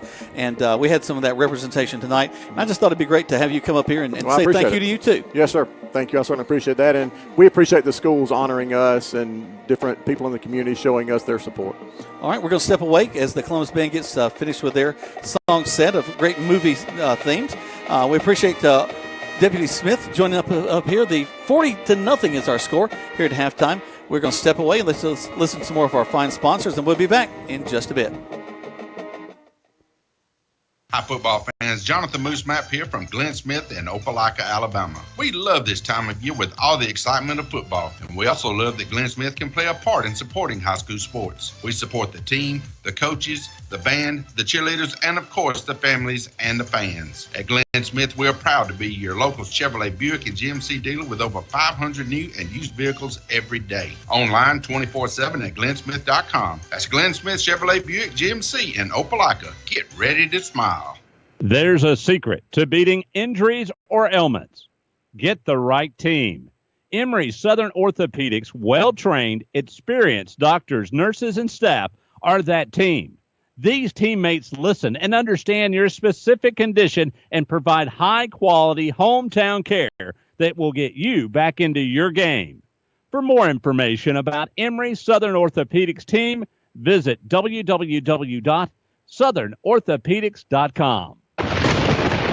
There's a storm coming. We may not know its path, but your independent auto owner's insurance agent knows no matter what happens, we'll be there when you need us most. Strong through every storm. That's how it's been for our first 100 years, and how it will be for generations to come. Mallory Agency at MalloryAgency.com. For all your insurance needs, it's the Mallory Agency. Now back to the field for Troup Tigers football on the Eagles Sports Network. Welcome back to Troup High School Tiger football. As the band for Columbus has just finished up their set. And now we're ready for the pride of Troup County, the Troup High School Tiger Marching Band, to step in. They're going to do something a little innovative. Looks like they're coming in from the end zone. We'll watch to see how this takes place. Right now they are around the 20-yard line. The flag corps is back in the end zone. So they're starting to make their way on the field. They're getting the drum major stand up and ready to go. Being led out by the drum corps. Our thanks to Stuart Smith for joining us there at the first part of halftime. Always good to hear from them. So they'll step up to the 50 and head up from there. Your seats, everyone. The Marching Tigers are coming. Good evening, ladies and gentlemen. You hear Johnny Hurd in the background there. Superintendent Dr. Roy Nichols and Getting everybody excited and fired up for the band to come out. Please welcome to the field the pride of Troup County, the Tiger Marching Band. Yep. Greg's telling me about my daughter has arrived here. Greg, I'll tell you what we're going to do. Let's step away from some more sponsors. When we come back, we'll have the band live here from Callaway Stadium. The Tigers leading 40-0 on Eagle Sports. At Wellstar West Georgia Medical Center, we believe teamwork makes all the difference in your health. We believe that skilled people can achieve higher standards and exceptional results. We believe in a game plan that's focused on patient safety and quality care. At Wellstar West Georgia Medical Center in LaGrange, we believe in life well lived. To learn more about award-winning healthcare, visit wellstar.org/WGMC.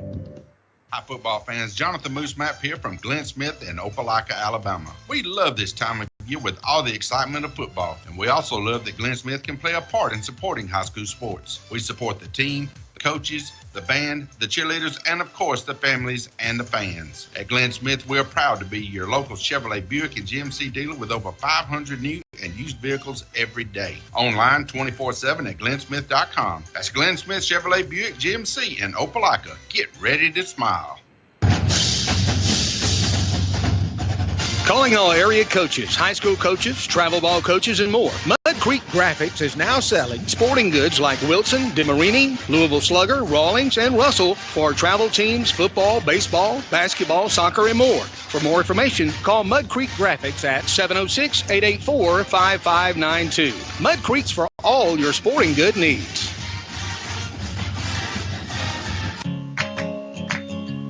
What do you see when you look at your home and your car?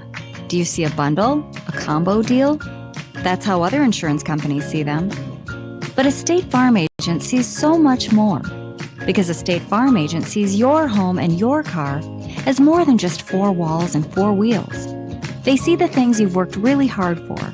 So why not give them the protection they deserve? Your State Farm agent is Matt Orr on the square in downtown LaGrange.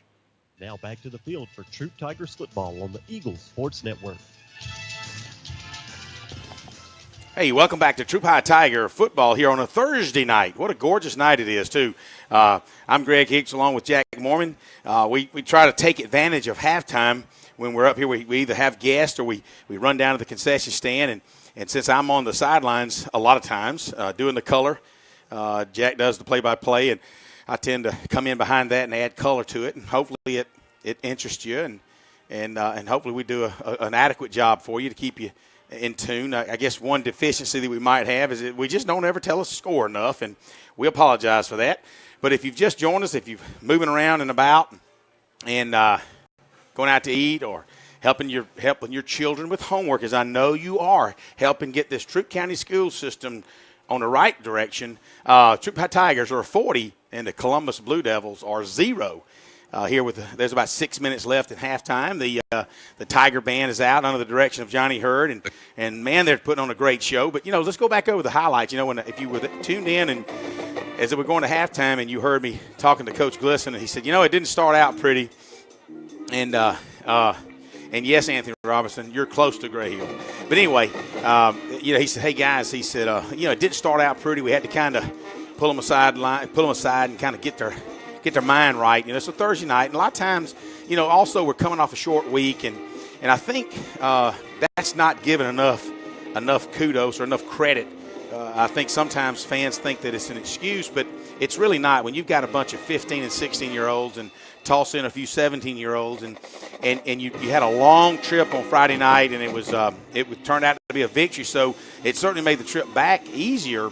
But just getting back at 3 or 4 in the morning and getting into bed and then getting up early Saturday morning and going back and starting it all over again, it'll just wear on the body. And I know some of you older guys like myself, I'm 57, it takes a little while to get rolling again. And these high school players are no different in a way. And then when you think, well, we're playing Columbus, so maybe we can just kind of take a play off here or there. And it'll tell on you. And it told on the Tigers for the first series or two, both offensively and defensively. And I think even special teams weren't hustling like they could have and should have. And I think when they pull them aside and they talked to them a little bit, you could see some fire rise up, and they started stroking people and tackling for losses. And Ogletree had a pick six, and and Hudson tried to go to thrash once, twice, and finally on the third time, the Tigers scored. I think it was their second or third touchdown, and just things started happening positively. And even the offensive line, with the exception of Kobe Harry, just a little bit having issue with getting the snap back at above the knees. He's right now at about the shins. Probably needs to get a little bit more rise on that snap back to Hudson. But other than that, even the offensive line has straightened it out. They don't have any holding penalties anymore. They had won the first series, but that's got to get straightened out. And so we talk about an offensive line, a senior laden offensive line. They didn't have any penalties a lot last year. They really were a very disciplined unit, and kind of get that back now. And I think tonight's the kind of game to do that. So the Tigers up 40-0 at halftime. They came in a 3-touchdown favorite, so they kind of blown that away. And you guys, if you're listening and you're not going out of town on Labor Day weekend, come out tomorrow and watch the Callaway Cavaliers take on LaGrange Grangers, and Callaway will be the home team, so they'll be sitting on the side with the press box. So if you're a neutral fan or what have you, you can sit either side, but LaGrange will be visitors and Callaway will be home team. You guys come on out and support football in Troup County. With the Tigers, Kobe Hudson had just a straight down the middle 48-yard touchdown run, looked sharp. The last touchdown of the half came with 13 seconds when Tyree Carlisle took the handoff from Hudson and turned it up behind Hunter Bass and Michael Irvin as they made kick-out blocks in a hole that even I think I could have ran through. And he ran it about 42 yards to pay dirt, and that'll put the Tigers up 40-0 here at halftime. And, I'm looking at the fans. They're not leaving. I think they're encouraged by the opportunity for their grandson or nephew or own son to play the second half. And we're excited about calling out some new names that certainly deserve an opportunity to play and have worked hard for it. With that, we're going to take a 1-minute break back to the station. You're listening to Troup High Tiger Football here live on Eagle Sports. Hey everyone, this is Richard Cates, the general manager with Nissan of LaGrange, and it's that time again. It is back to school time. I wanted to personally wish each and every student a very happy school year. I also want to thank all of the instructors and faculty for their incredible work that they do in shaping the minds of our future generations. What you do on a daily basis deserves incredible recognition. On behalf of Nissan of LaGrange, have a great school year. At Wellstar West Georgia Medical Center, we believe teamwork makes all the difference in your health. We believe that skilled people can achieve higher standards and exceptional results. We believe in a game plan that's focused on patient safety and quality care.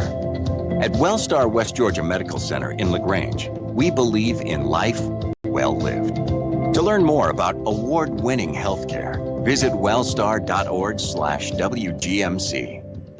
In 1916, Auto Owners Insurance teamed up with local independent agents so customers could get fast, friendly, local service. It worked so well, we decided to keep it that way. And 100 years later, we still do things the same way, by teaming up with local independent agents who deliver quality, personal service. Some might call that old school. But then again, maybe everything old is new again. Kind of refreshing, isn't it? Mallory Agency at MalloryAgency.com. For all your insurance needs, it's the Mallory Agency. At Holmes Pharmacy, we're ready to make you feel right at home and do it with very competitive prices. So if you're looking for a pharmacy that cares and price still matters, look no further than Holmes Pharmacy. It's time to go to a pharmacy that really cares about you. Holmes Pharmacy, now with 3 locations, Hamilton, LaGrange, and now in Sawmill inside the Piggly Wiggly grocery store. Come on, take the deal and run. Come on, take the deal and run. Now back to the field for Troup Tigers football on the Eagles Sports Network. Welcome back. We're in halftime, and teams are in the end zones getting ready. Great job by both bands. And Johnny Hurd slowly building that halftime show together. Added a little bit more tonight than he had last week as we were up at Ridgeland. But, Greg, I think about the first half of play. I know you were talking a little bit about it there, but coming back, very proud of what the defense is doing. I want to start there. They blanked out another team so far in this ball game, and hopefully some of these younger people will come in and do the same thing. But offense had a little bit of adversity here and there. I didn't get things going quite the way we wanted to, but then just some big, huge, explosive plays, driving the ball, and a lot of guys getting involved in it as well. Just really proud of what's going on with both sides of the ball. Well, I did talk about the offensive line and kind of, everybody started out kind of lackadaisical, and I think the coaches could see it, and they kind of had to pull each unit off the field and when it came their time. And wow, there's a Mud Creek graphics on the big screen. There's me. Look at that great commercial. I'm going to change that. If you're not buying shirts from Mud Creek and you're a Tiger fan, shame on you, because I bleed blue and gold. All right. With that being said, the Tiger offensive line has kind of straightened their act back up and had really one, maybe 2 more penalties, where last week they had a dozen, it seemed like. So I think there were 10 penalties last week. It was crazy compared to what they did last year. I could see, looking down the sidelines, I see Hunter Bass with his shoulder pads off. So there's Khalif Thornton with his shoulder pads off defensively. Riley Bowles, Gabe Hubbard, Michael Irvin, Colby Harry. So all those guys, all those starters now, they don't plan on playing the second half for sure. But, we talk about, we were talking about the offense, and I mentioned how Tyree Carlisle scored that last play just with 13 seconds left, just opened up that hole and just hammered 48 yards to a touchdown. And then when Kobe Hudson set up that two kicks off the left side and wide open up the middle on the third down play where nobody was there, and he just, boom, straight up the middle for a touchdown. Really looked good offensively, but defensively, the pick six by Ogletree and everybody scrammed to the ball. Montavious Hall coming in as a sub, getting plenty of playing time because Andy Boykin kind of hurt his left bicep and maybe his shoulder area. He had ice on it just for a little bit. So no use of playing him if you don't need to. So Montavious Hall comes in and does an outstanding job, and he's in on a lot of plays as you heard his name called. And so overall, the Tigers really finally pulled it together. And I say that, you say, Greg, you're winning 40-0, but it can be an ugly 40-0. Not as precise and precision that you want it. And Coach G will say, look, I'll take an ugly win over a pretty loss anytime for sure. Well, and you listen to some of the great coaches, the Nick Sabans and folks like that, and one of the things you'll hear them say consistently is, what do you want? I mean, you say that I should be happy with the way we're playing, but we want them happy doing everything right.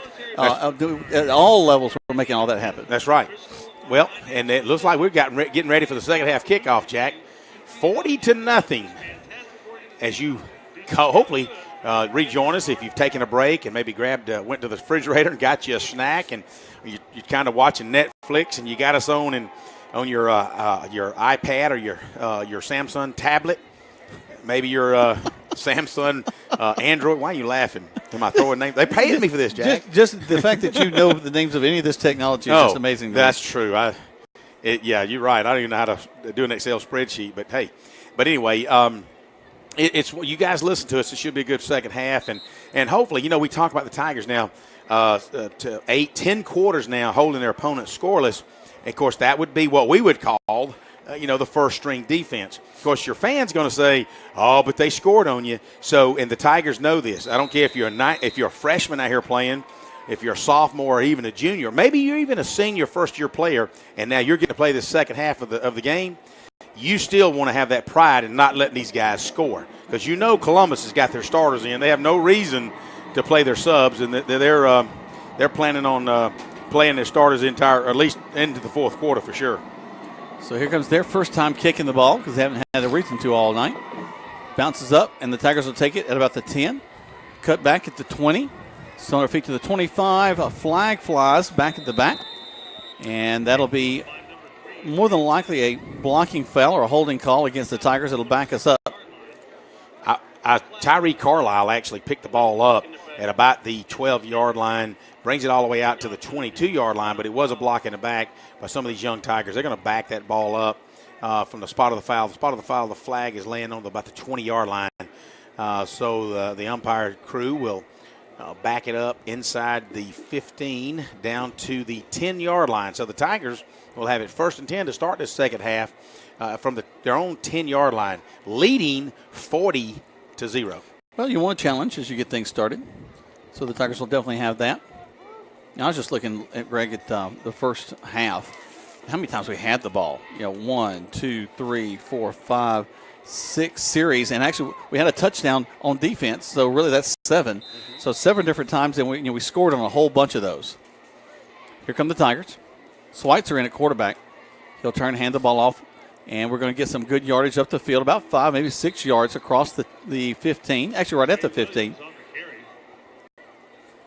So that'll bring up 2nd down and 5.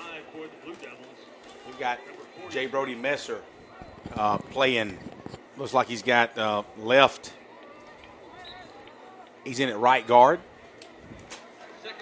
I'll give you some names here in the position. Just bear with me as they stand up. Looks like they may have jumped off sides, and that'll back them up 5. Yep, encroachment. Good eye, Jack. Actually, that'll be just enough for the first down because we're across the 15 to the 16. Actually, J. Brody Messer will be your center. Stephen Messer is your left guard, along with number 54, Tyler Kitchens, a sophomore, at left tackle. So the ball now rests on the 20-yard line. Schweitzer in at the quarterback position. And here we go. Takes a shotgun snap. Looking, throws it downfield. What an arm. Good job. Has a man there. Oh, it bounces. Oh, wait. Did he catch it with a second effort? No, they're going to say it was an incomplete pass. Bounce off of Joko Willis. And I thought he had it. He came back down. You're right. Schweitzer actually lets it go at the 15-yard line. And he 35 yards outside the 15. Joko is on the 50-yard line. And it's getting hit simultaneously as he tries to catch it. But you're right, Jack. I believe that was a catchable ball by Willis, and he wished he had it back. But some of your receivers you still have Jamari Thrash at the inside slot. You've got a middle slot. You've got Joko Willis. And playing the outside, it looks like you've got for the that's Trey Van Mitchell. Sticks on this outside, over on this side. Handoff into the line. It's like Carlisle, and he's going to get stuffed back. Bring up 2nd down and 11. Thank you, sir. My bad. That was Trey Williams. That was a 3 instead of a 1. 10-17, 40-0 is your score in favor of the Troup High School Tigers. Cody Fraley is in at right tackle. Tigers will make some adjustments at the line. Williams will roll over to the right side of the quarterback, Schweitzer. Schweitzer stands in there, looks back. Actually going to change the play one more time. Now he'll take the snap, turns, makes the handoff, and there's a great hole for the tailback Williams. Williams bursts through across the 30 to the 31. That'll be a 1st down. They're going to move the chains, wind the clock too. That should be, if it's not a 1st down, they're going to have to measure it because they're going to move the chains. Yeah, so he got across the 30. That's what he needed to do. Right up the middle behind J. Brody Messer from his center position. Good job by the Tigers in the first down. You've got Luke Purnell in at slot back or H-back or tight end if he moves to the line of scrimmage.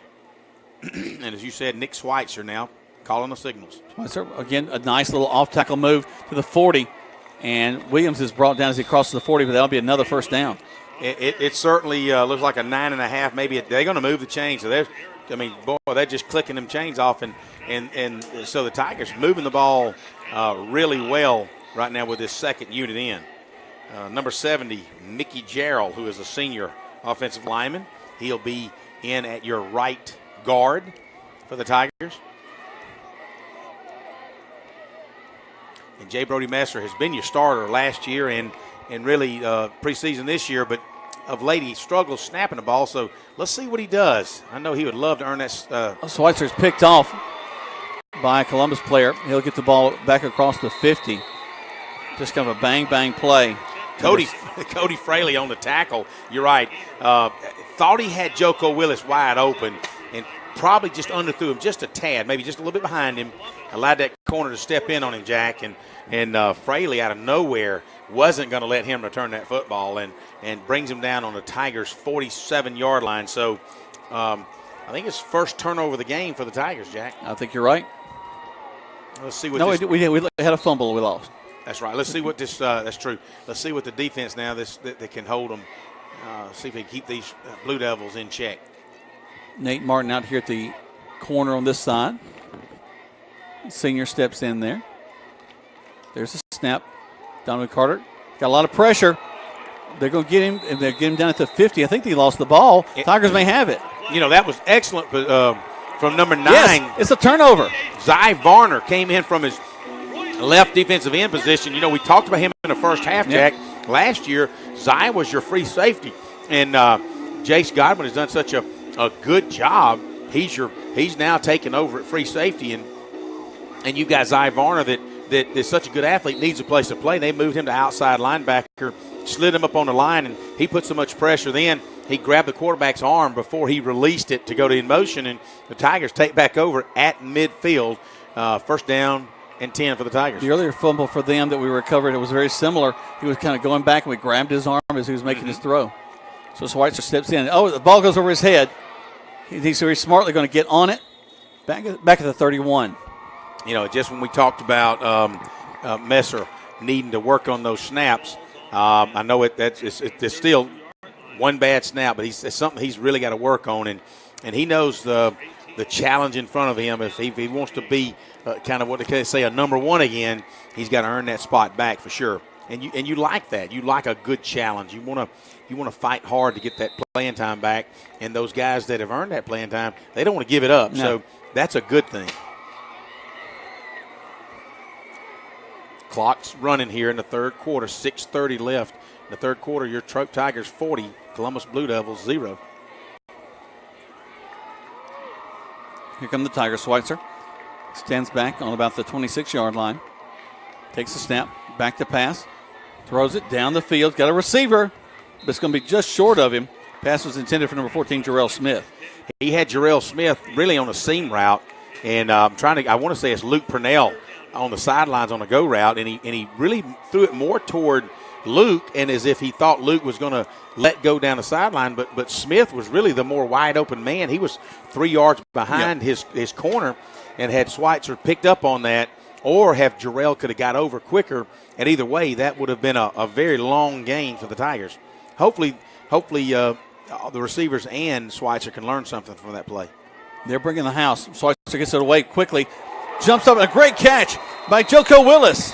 He's going to be short of the first down, but a tremendous play to get us up the field and across the 50. And, Jack, you mentioned in pregame how Schweitzer is just really smooth. He doesn't get rattled. And, he just stepped back there and just let that ball fly. And Joko went down at about a 20-yard post route. And when he slanted in, boom, the ball was right on the money. So, you kind of like what you're seeing with Schweitzer as the backup coming in here. Well, at this level, you've got to have a strong backup. Handoff into the line. They're going to kind of move us out to the outside. Williams will go down at about the 41-yard line. Number 8 for the Columbus Blue Devils. What a great closing speed he had. Or number 6 now. It looked like a number 8 the way the jersey was wrinkled on the front side. But Jordan Jeter, he's actually the one that had the interception just a little bit ago. Of course, you got a couple of Blue Devils pointing their way as if it was you know what? I thought it was fourth down, and we didn't quite get that. So good job by number 6. My bad. He came flying in and was able to keep the Tigers from getting the first down. And so with that being said, the Tigers will go back on defense, and Blue Devils will take over. But field position is a big deal. Let's go and take 60 seconds back to the stations to make these adjustments. 40-0 in favor of the Tigers. They're rolling the clock right here on Eagle Sports. Holmes Pharmacy is dedicated to helping you and your family stay healthy. Great service, a fantastic selection, and low-price generics whenever possible. We do it all for you. That's why people say they love Holmes Pharmacy, the best place to help you keep your family healthy. Holmes Pharmacy, now with 3 locations in Hamilton, LaGrange, and now in Sawmill inside the Piggly Wiggly grocery store. Come on, take the deal and run. Come on, take the deal and run. Now back to the field for Troup Tigers football on the Eagles Sports Network. Welcome back. 40-0 is your score in favor of the Troup High School Tigers. We're rolling the clock at 3:47 left to go in the third quarter play, so things are happening fast. The Tigers just got called with a defensive pass interference. They're showing it up on the Jumbotron. Looks like fall grass up there, Greg, on the Jumbotron. It doesn't look like a... It does, doesn't it? Green grass. Need to do some white balance up on the camera there. You know, one of the things that sometimes that big screen will tell on you whether you made a good call or not, and even though there was some contact, the ball was probably 12 yards over his head, so one could argue that it wasn't even catchable. Well, and we were coming back to the ball. Yeah. It just we came back through the guy instead of, At any rate, that'll bring the ball inside the Tigers 40, inside to the 39. Columbus with a big quick handoff, and that big number 8 who can fly gets all the way down inside the 5 to the 4. So, good job by the Tigers for a touchdown-saving tackle. I want to say number 26, Jack. I can't really see that far, but it looks like Nate Martin, a senior cornerback, was able to save it inside the 5 down to about the 2. And, again, there's just a little bit of pride here, guys. They don't want the Blue Devils to score.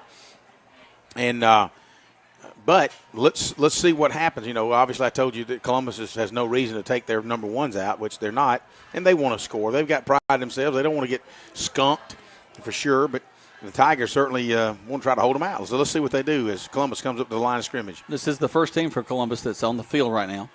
They don't like what they see, so they're going to make a change in their call. Handoff into the line, and the Tigers going to collapse on it, push him back, and the 4th, it'll be still at the 4, so second down and goal from the 4. See, Jabraylon Gooden comes off the bottom of the pile, along with Royce White and 35 for the Tigers. I believe that's Corey Cato. As a matter of fact, they may have they get back to the line of scrimmage. I thought the ball was inside the 5, but looks like the line of scrimmage, they're going to put it on about the 4.5 is where the marker. So it'll be second down and goal from the 4.5. Handoff once again. Looks like he may get in there. They call a touchdown, and so the scoreless run has ended, but that's okay. As we have 2 minutes and 6 seconds left to go in the third quarter of play, 40-0 in favor of the Troup High School Tigers. 40-6, excuse me, in favor of the Troup High School Tigers. They had not changed it on the screen yet. Okay, I was reading off the screen. I'm telling you, again. It's Thursday night football. That's what's messing me up. It is Thursday night football here on Eagle Sports. Well, I was just thinking of a new acronym. We got Eagle Sports, ESPN, CBS, Fox. What can't we come up with something else? Well, J&G, Jack and Greg. J&G Sports. J&G Sports. That'll work. Now, why can't it be G&J? They're going. Their quarterback's going to have to roll out. He'll go into the end zone for 2, as they had a little fire there. What? No, what is this? He did not get in. Yeah, that was. I kind of agree Late with call. the coaches up here. It's like, are you kidding me? I thought he was all in the pylon, but he did not. So well, here's what's happening. Did he carry the football with his left hand? And he didn't cross the line because his body crossed the pylon, but maybe he had the football in his left hand and it never crossed the pylon. Maybe that's the case. Let's look at the replay and see what happens. Well, to use the word wrong, irregardless, it's just 6. So 40-6 is your score. Let's go ahead and take 30 seconds back to the station on Eagle Sports. You know what? Good food. Where do you find it? Because when you spend your hard-earned money, you want good food. So the place you'll find that good food is at Rogers Barbecue on New Franklin Road in LaGrange, where they only serve American-grown catfish, barbecue cooked to perfection, and with all the fixings to make it worth every penny. Rogers Barbecue is locally owned and run with care since 1945. Come eat with us Monday through Saturday from 11 to 9 or use our carry-out window. Rogers Barbecue, New Franklin Road, LaGrange. Now back to the field for Troup Tigers football on the Eagles Sports Network. Welcome back. As 2 minutes and 5 seconds left to go in the third quarter play, 40-6 is your score in favor of the Troup High School Tigers.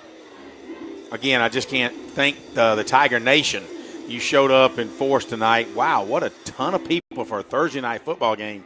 And you're looking across. A lot of folks over on the Columbus side, of course. Columbus drove down 185 too. Trying to get to the corner of the Tigers up to the 20, to the 24-yard line, and that's where the Tigers will have it 1st and 10. You know, Jamari Thrash really, not Thrash, that was Jarrell Smith, my bad. Jarrell, he started on the far hash mark. He comes all the way over here near sideline to the numbers and weaves his way back up to about the 23-yard line, but he picks the ball up on the kickoff at about the 5-yard line. So pretty good return as he had to get around the corner from some of these guys. A lot of good effort. The clock is stopped with 1 minute and 45 seconds to go until the end of the third quarter. Troup Tigers 40, Columbus Blue Devils 6 as they're not failed. The Cougars. They're not the Cougars. They're not the Cougars okay. tonight. They probably wish they were. They could at least say the Blue Devils didn't lose. But yeah. Unfortunately for them. Looking down the field, see what we got here as the Tigers get ready for this next series of downs. A whistle blows. A delay a game against the Tigers. So they'll march that off. I want to say, no, I'm not going to say it. Don't say it. Nick Schweitzer stays in at quarterback. They have 2 men to his right. A slot receiver to the near side, and then a man wide to the left. Single back in the backfield. He'll turn and fake the handoff to him. Throws across the middle. Complete. To Mark Anthony Dixon, takes the reception at about the 29-yard line, and there's where he'll be stopped, but he tries to break away. Can't quite get away. Number 6, who really stopped him here on 4th down earlier, which led to a touchdown. He's on the field. For the Blue Devils, is injured and on the field. So this would be a great time to take those 25 spots back to this. Stop. Folks, back to the station, we're going to take let's make it 122nd, about 4 spots back to the station as you're listening to the Troup High School Tigers leading 40-6 on Eagle Sports. There's a secret to beating injuries or ailments. Get the right team. Emory Southern Orthopedics, well-trained, experienced doctors, nurses, and staff are that team. These teammates listen and understand your specific condition and provide high-quality hometown care that will get you back into your game. For more information about Emory Southern Orthopedics team, visit www.southernorthopedics.com. Let me ask you a question. What do you see when you look at your car? Do you just see taillights? Or your dog's tail wagging when you first brought him home? Do you see 4 tires? Or 2 tired kids in the back seat after their first day of school? Other insurance companies just see a car, but a State Farm agent sees what your car really means to you. So why not give it the protection it deserves? Your State Farm agent is Matt Orr on the square in downtown LaGrange. It is the bottom line event at Nissan of LaGrange. Richard Cates, General Manager with Nissan of LaGrange here. We have $4,000 off all in-stock 2018 Rogues, $5,000 off all in-stock 2018 Altimas. How about $10,000 off all in-stock 2018 Titans? Don't forget that the Titan comes with a 5-year, 100,000-mile bumper-to-bumper warranty. Come see me at Nissan of LaGrange on the Parkway, or you can visit us where we are always open at nissanoflagrange.com. Calling all area coaches, high school coaches, travel ball coaches, and more. Mud Creek Team Sales is now selling sporting goods like Wilson, DeMarini, Louisville Slugger, Rawlings, and Russell for travel teams, football, baseball, basketball, soccer, and more. For more information, call Mud Creek Team Sales at 706-884-5592. Mud Creek Team Sales for all your sporting good needs.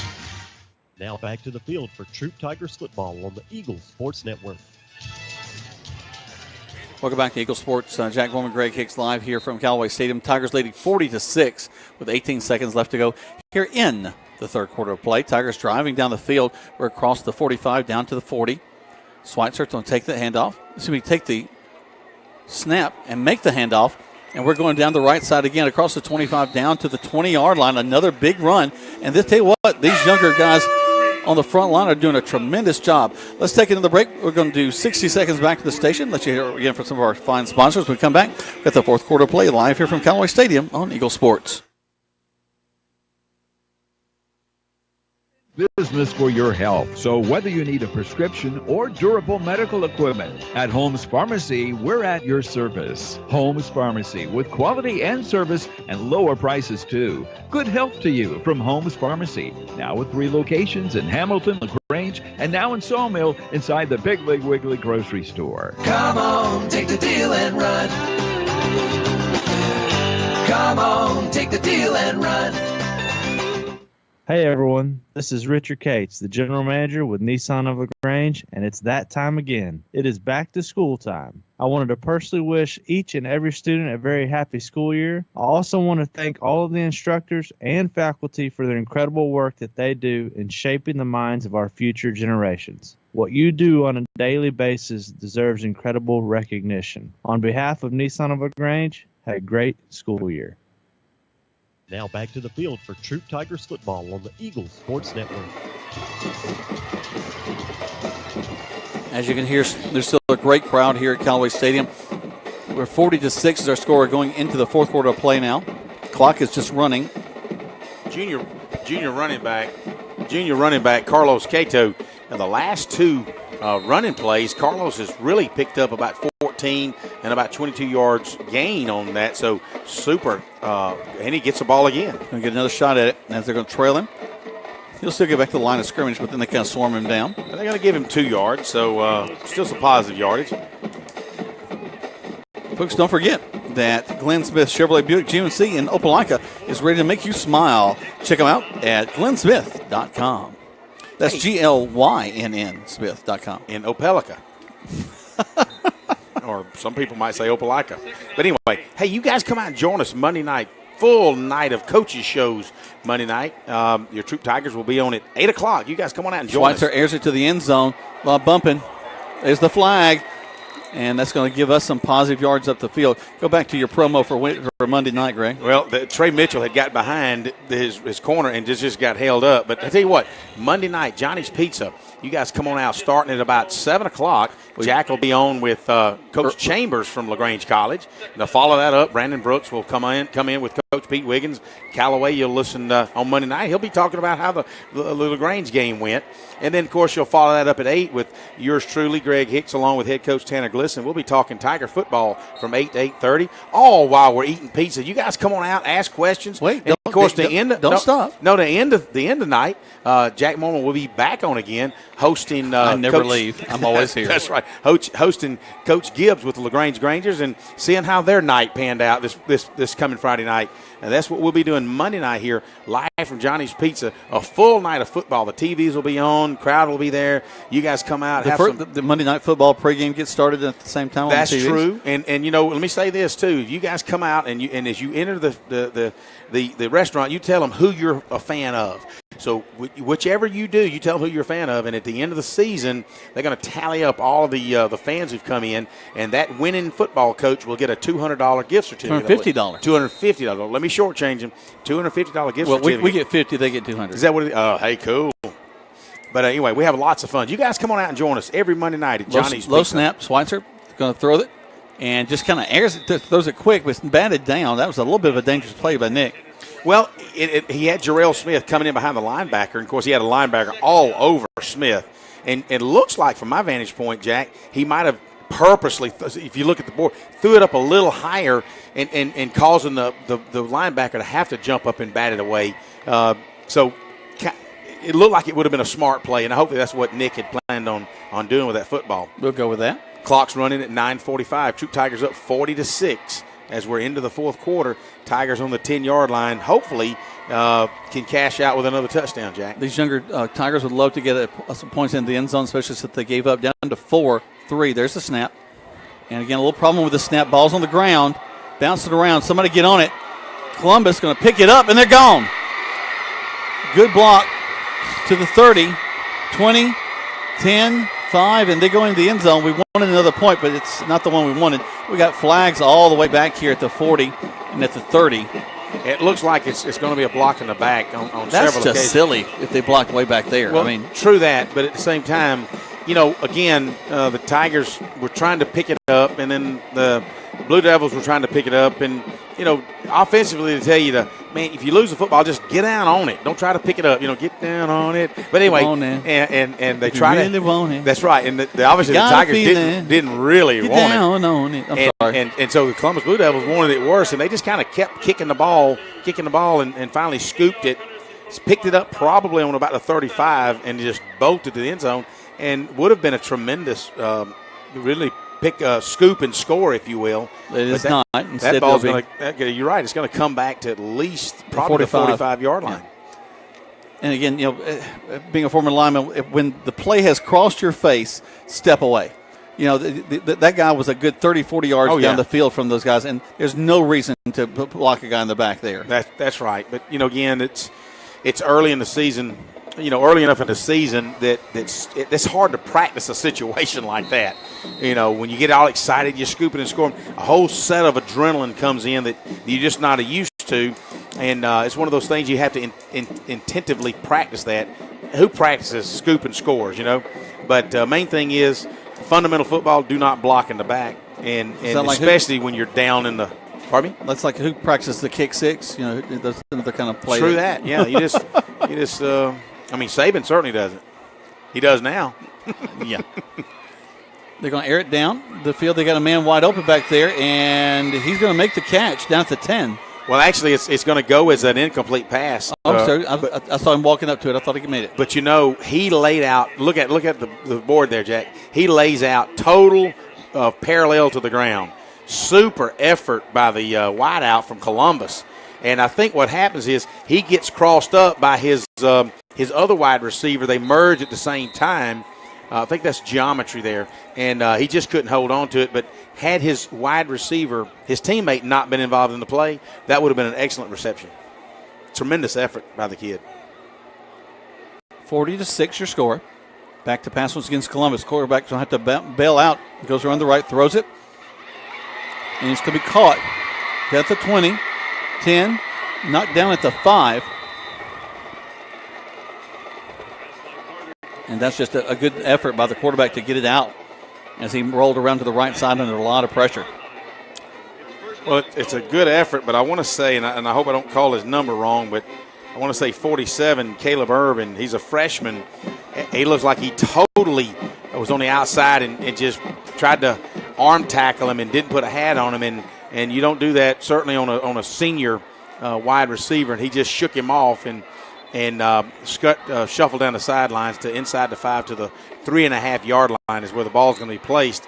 So with the clock running at 7:09 and running Troup Tigers 40, Columbus Blue Devils 6. Game certainly well underhand for the Tigers, but giving the reserves a chance to play and earn some playing time and earn that letter. Put on that Letterman's jacket. Hopefully sometime in January as the Tigers call a timeout. Timeout's called. We take on as well. 60 seconds back to the station. 40-6 is your score right here on Eagle Sports.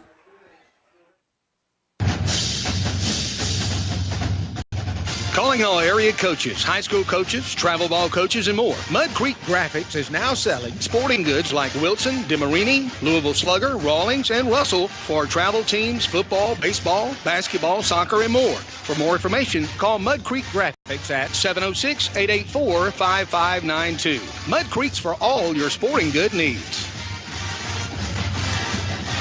It is the bottom line event at Nissan of LaGrange. Richard Cates, General Manager with Nissan of LaGrange here. We have $4,000 off all in-stock 2018 Rogues, $5,000 off all in-stock 2018 Altimas. How about $10,000 off all in-stock 2018 Titans? Don't forget that the Titan comes with a 5-year, 100,000-mile bumper-to-bumper warranty. Come see me at Nissan of LaGrange on the Parkway, or you can visit us where we are always open at nissanoflagrange.com. Now back to the field for Troup Tigers football on the Eagles Sports Network. Welcome back to Troup High School Tiger football. Tigers leading 40-0 as they're trying to punch it in. Columbus is, and they do. So they'll add 6 more. So 40-12 right now. Good job by the Columbus student section as they brought up, looks like about maybe 50 students that kind of band together and having a good time. That's one of the things that Columbus has always done. I've been down to some wrestling matches and some basketball games and certainly the baseball games and not so much during the old football games, but now every sport, the student body is just out supporting each sport, and you just kind of each high school ought to take a look at how Columbus does it, and they do a fantastic job. Going for 2. And they'll throw it in there. They'll get it. Nice little shuttle pass, Jack. Yep. So 40-14 with 5:58 left to go. Let's take 60 seconds back to the station once again on Eagle Sports. There's a secret to beating injuries or ailments. Get the right team. Emory Southern Orthopedics' well-trained, experienced doctors, nurses, and staff are that team. These teammates listen and understand your specific condition and provide high-quality hometown care that will get you back into your game.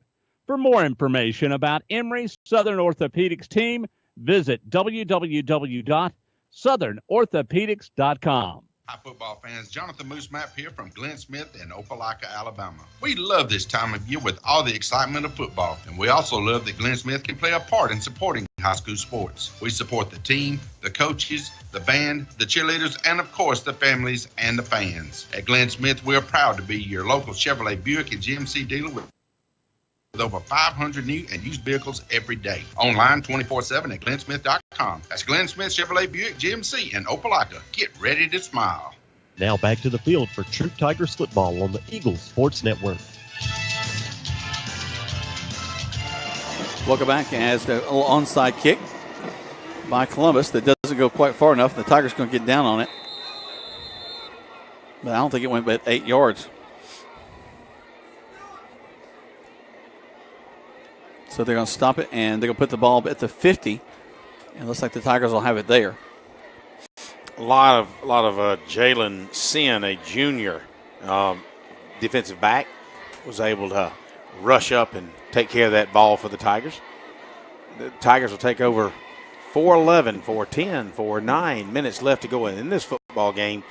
Clock's running 40-14. Your Tigers well in hand with this victory tonight. The game's not over, but might as well be. All the subs are in and getting a lot of playing time and getting a chance to hone their skills as well. Schweitzer stays in at quarterback. He'll stand about 6 yards deep and wait for the snap, excuse me. There's a good snap. Handoff into the line to the 50, 45. Driving up to about the 42-yard line, close to a first down. You're right, Jack. Looks like we've got number 32. I want to say that's Devontae Moss, a sophomore tailback. He'll pick up 9 yards, and as the clock runs at 3.5 minutes to go in this football game, it's inside Columbus territory at the 42-yard line. Got to get to really 41.5. Ball's got to get to the 40 for a first down as Coach Hope relays the play into Schweitzer. Not really in a hurry to. Haven't started the clock yet. Certainly in the end zones. The time clock's running, but not the play clock for there sure. Goes. But at any rate, the Tigers are they're ready to roll. I mean, these kids that hadn't played a lot. Come on, Coach, get a play in. Let's go. Schweitzer stands in there, twins to this near side. Wing to the left, wide to the left. Second down is short. A little bit of a high snap. It still makes the handoff, and fighting. They're going to stop us back at the line of scrimmage. We'll get back to the line of scrimmage. 3rd down and 1. Kind of a high snap, and of course Schweitzer's responsibility is to take that snap out of the air. And Devontae Moss was a little bit close, right on his hip, Jack. He tries to get up and take the ball away from Schweitzer. He crossed a little bit early, yeah. Yeah, and kind of like I do sometimes, I kind of jump on top of you, and I shouldn't. He probably didn't do what he was supposed to do either. So yeah, I think the coach would probably say, give Schweitzer give your quarterback a little bit of breathing room where he can make that play. At any rate, it'll be 3rd down and 1.5 yards for the Tigers. So here we go. There's the snap. Good snap. Handoff. Going to get the first down and a little bit more across the 40 down to about the 38.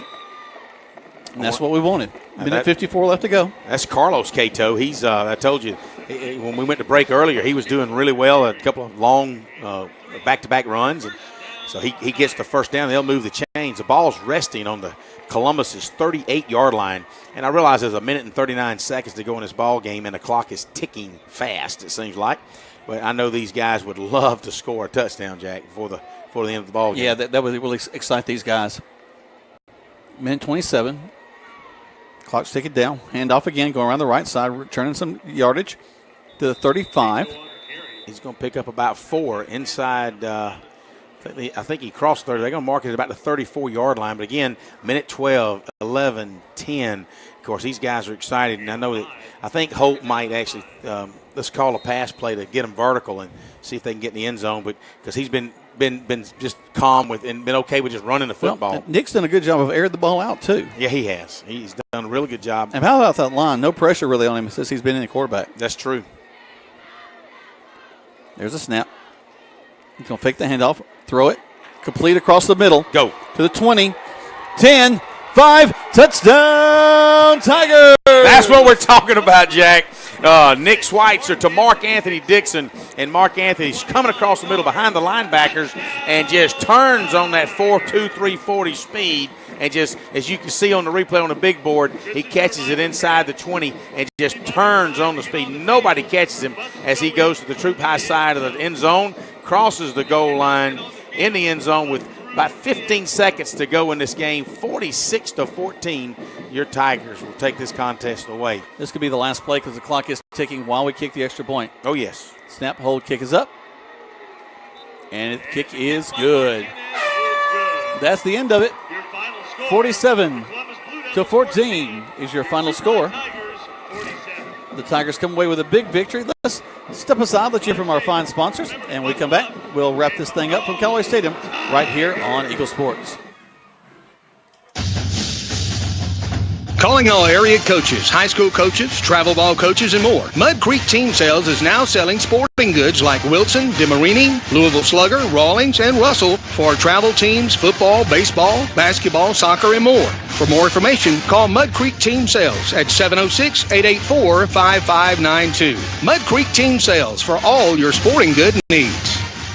Hey everyone, this is Richard Cates, the General Manager with Nissan of LaGrange, and it's that time again. It is back to school time. I wanted to personally wish each and every student a very happy school year. I also want to thank all of the instructors and faculty for their incredible work that they do in shaping the minds of our future generations. What you do on a daily basis deserves incredible recognition. On behalf of Nissan of LaGrange, have a great school year. Now back to the field for Troup Tigers football on the Eagle Sports Network. Welcome back to Troup High School Tiger football, as the Tigers have won this one by a score of 47-14. And Greg, I tell you, I've been very, very proud of the defense. The starting defense did a great job. But how about the second offense coming in this ball game and putting some points on the board at the last minute? Well, and you mentioned not just putting points on the board, but you said, hey, Schweitzer has not been under pressure at all in this fourth quarter. And you're right, that second offensive line, and in some cases probably a third guy or two, really provided some good blocking and good protection for Schweitzer to allow him to remain calm in the pocket and throw the ball down the field vertical. So good job by the second team offense, and was able to score going away, and that was kind of important for the guys. Think about it, Greg, and we talk about this as we've had a chance to broadcast Callaway games for years. You, me, and Tony were a fun three-man booth through the early years when the Cavaliers really started to make something happen. And one of the things that has made them so successful and made a lot of programs so successful is getting young guys meaningful minutes in a ball game early in the season. And that's exactly what you're seeing here tonight as having your second team quarterback, your second team line. Guys, still got a few starters to kind of bolster you, kind of make sure you're in the right place. But just tremendous job once again by the coaching staff and getting these younger players in, because it's going to play big dividends down the line. It is. It sure is. And again, Coach Glisson has always done a fantastic job at even first quarter, second quarter, flipping in the number twos amongst the number ones and giving some rotational rest. And it's really, really proves beneficial for those underclassmen or those second stringers and even third stringers to get some significant playing time with the number ones.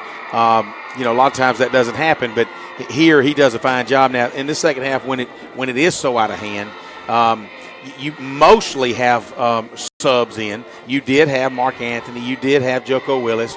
You did have Thrash returning kickoffs, still with the subs in, which makes them feel a little bit confident as well, because they like playing with those starters as well. So sure. Just an outstanding job by the starting defense didn't allow any points. The second team defense actually held pretty well. Just a couple of big plays they were unable to match up to, but still they only had 14 points scored on them. So right. a tremendous job. I mean, we really didn't see all of your starters, especially your kind of specialty people, in the second half. We started off with Schweitzer at quarterback as soon as we came in, so it gave Kobe a nice rest. We got to continue through that. Just really, really proud of the effort. And as you mentioned when you talked to Coach at halftime, we just kind of started a little lackluster. Whoa, hey, I got really loud right there. Fix that. Whoa. Started off really lackluster as we began, but then the guys just kind of got their head back around and just looked good in the second half. They did, and kudos to the coaching staff for seeing that. Kudos to the kids for reacting and responding to the coaching staff. And all in all, nice victory, 47 to 14, 47-14. So that PAT was good. Did I miss that? Yes, you did. Well, I'll be dog. I don't miss much. That's how we ended the game, is the PAT. Well, that's right, because I was so miffed by the horn blowing in my ears. I'm like you. Could we spend another 17? Maybe another 95,000 to get a horn on top of this? It would certainly go well with this so new board we've got that we spent a lot of money on. That's Greg Hicks, 211 Greenville Street here in the range, care of Mud Creek Graphics. Oh, anyway, it's good. You give your phone number over there earlier. That's fine. That's okay. Yeah, okay. Transparent. People, please text the fool out of him tomorrow and aggravate him to where he's got to change his number. I hear you, brother. I've had it for 20 years. I won't be changing it. All right. Anyway, good job by the Tigers. We're excited and looking forward to next week. We've got to run down to Harris County to play a football game. Travel down to Harris County, a team we're very familiar with over the years, Tiger versus Tiger. Great place to play. That little stadium they've got is a nice – we'll be up on the roof more than likely of the concession stand, but still it's a fun place to go down. They're very hospitable. Maybe we hit some San Marcos down there for the game, get us a little Mexican food. Yeah. Yeah, there you go. But tea to drink, though, right? We got a plan. Leave it alone. You're driving. All right. So the Tigers have won this one by a score of 47-14. Last week they won 32-0. We're putting up big points. Hope to do that against Harris County next week. For Greg, for Coleman, for Luke, and for everybody back at the station, y'all did a great job tonight on the board, guys. Thank you so much, and we'll see you next week on the radio. There's a storm coming. We may not know its path, but your independent auto owner's insurance agent knows. No matter what happens, we'll be there when you need us most. Strong through every storm. That's how it's been for our first 100 years. And how it will be for generations to come. Mallory Agency at MalloryAgency.com. For all your insurance needs, it's the Mallory Agency. Good food. Where do you find it? Because when you spend your hard-earned money, you want good food. So the place you'll find that good food is at Rogers Barbecue on New Franklin Road in LaGrange, where they only serve American-grown catfish, barbecue cooked to perfection, and with all the fixings to make it worth every penny. Rogers Barbecue is locally owned and run with care since 1945. Come eat with us Monday through Saturday from 11 to 9, or use our carry-out window. Rogers Barbecue, New Franklin Road, LaGrange. There's a secret to beating injuries or ailments. Get the right team. Emory Southern Orthopedics' well-trained, experienced doctors, nurses, and staff are that team. These teammates listen and understand your specific condition and provide high-quality hometown care that will get you back into your game.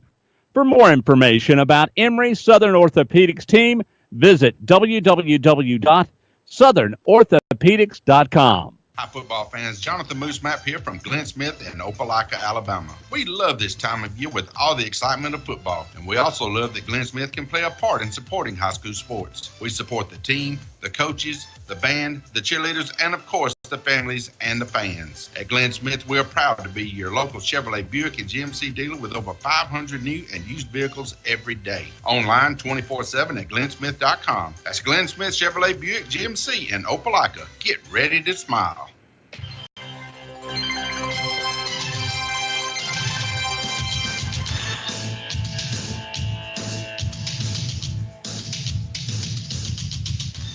Thanks for listening to Troup Tigers football on the Eagle Sports Network.